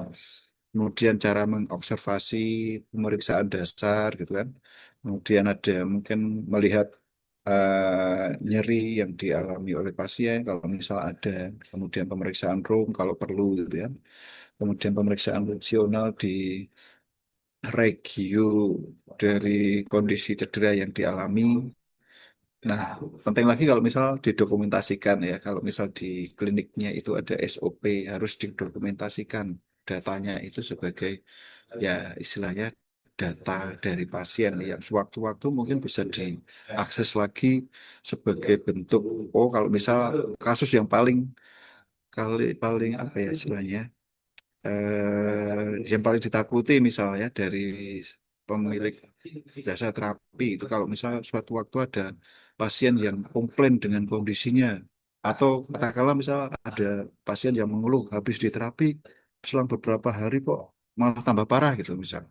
Nah, dengan mendokumentasikan hasil pemeriksaan awal sampai akhir, nah itu nanti mungkin bisa jadi apa istilahnya ya, informasi ke pasien bahwasanya ketika kemarin itu ditangani kondisinya baik-baik saja itu ya, pas di selesai ditangani gitu ya, tapi kok 3 hari baru komplain gitu, kenapa gitu ya. Nah, ini bisa menjadi suatu apa ya istilahnya, bukti bahwasanya kadang ada pasien yang jahil atau mungkin pasien yang kurang mendapatkan edukasi ya.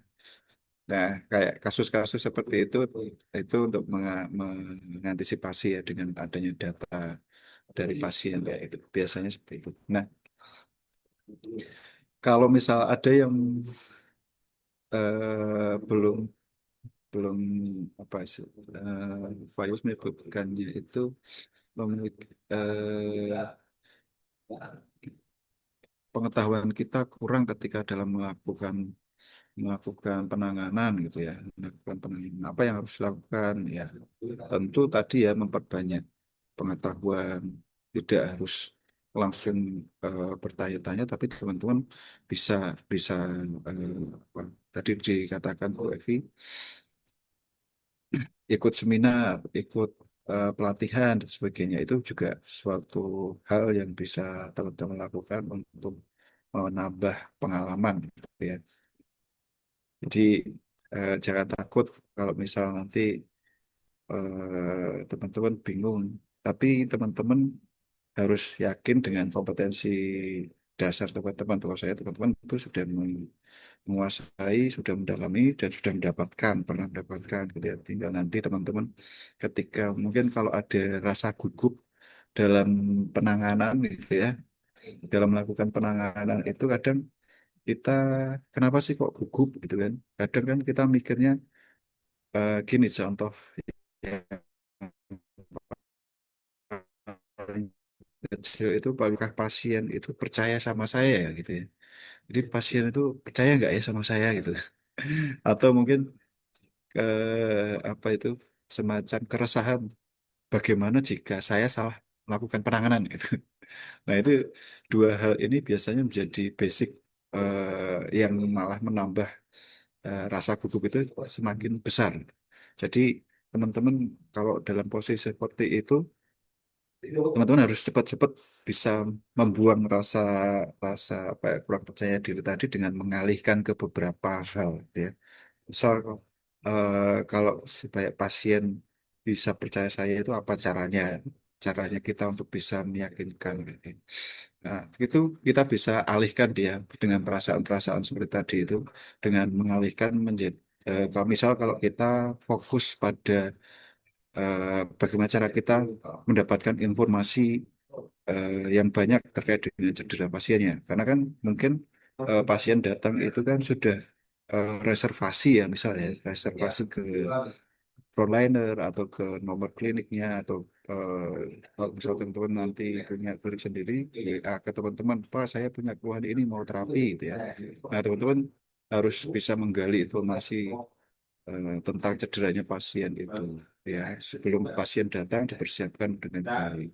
Kemudian eh, informasi apa saja sih yang bisa saya dapatkan dengan kondisi cederanya itu, bisa kejadiannya bagaimana, kapan kejadiannya, terus prosesnya bagaimana, cederanya tadi karena apa ya. Jadi nanti teman-teman itu punya punya apa istilahnya segudang punya gudang pertanyaan gitu ya yang bisa teman-teman sampaikan ke pasien sehingga pasien itu oh iya ini ya alurnya itu seperti ini kalau misal saya cedera itu ada asesmen awal dari pasien dari terapis gitu ya.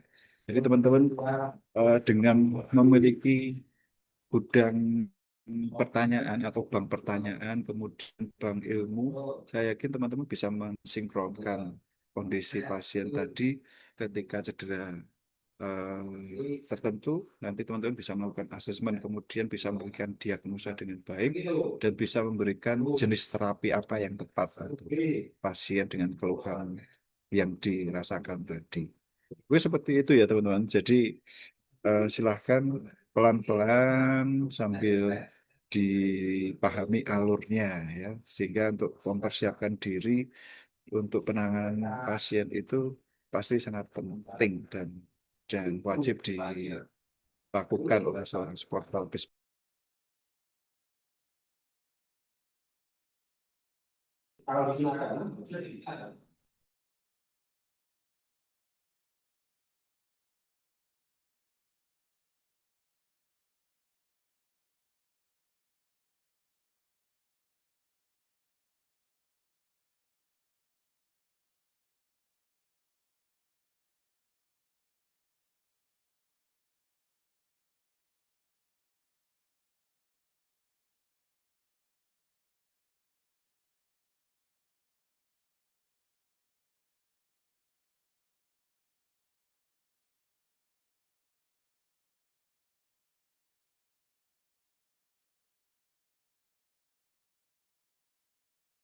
Oke, baik, Bapak, Ibu, dan rekan-rekan mahasiswa sekalian. Kita lanjutkan untuk sesi berikutnya, yaitu penutupan, ya. Oke, sembari kita akan persiapkan ke penutupan, kami akan share untuk presensinya. Oke, link presensi sudah kita share. Nantinya sertifikat akan otomatis dikirim lewat email. Jadi usahakan nama, kemudian emailnya harus benar, seperti itu. Oke, ini kita cek sekali lagi.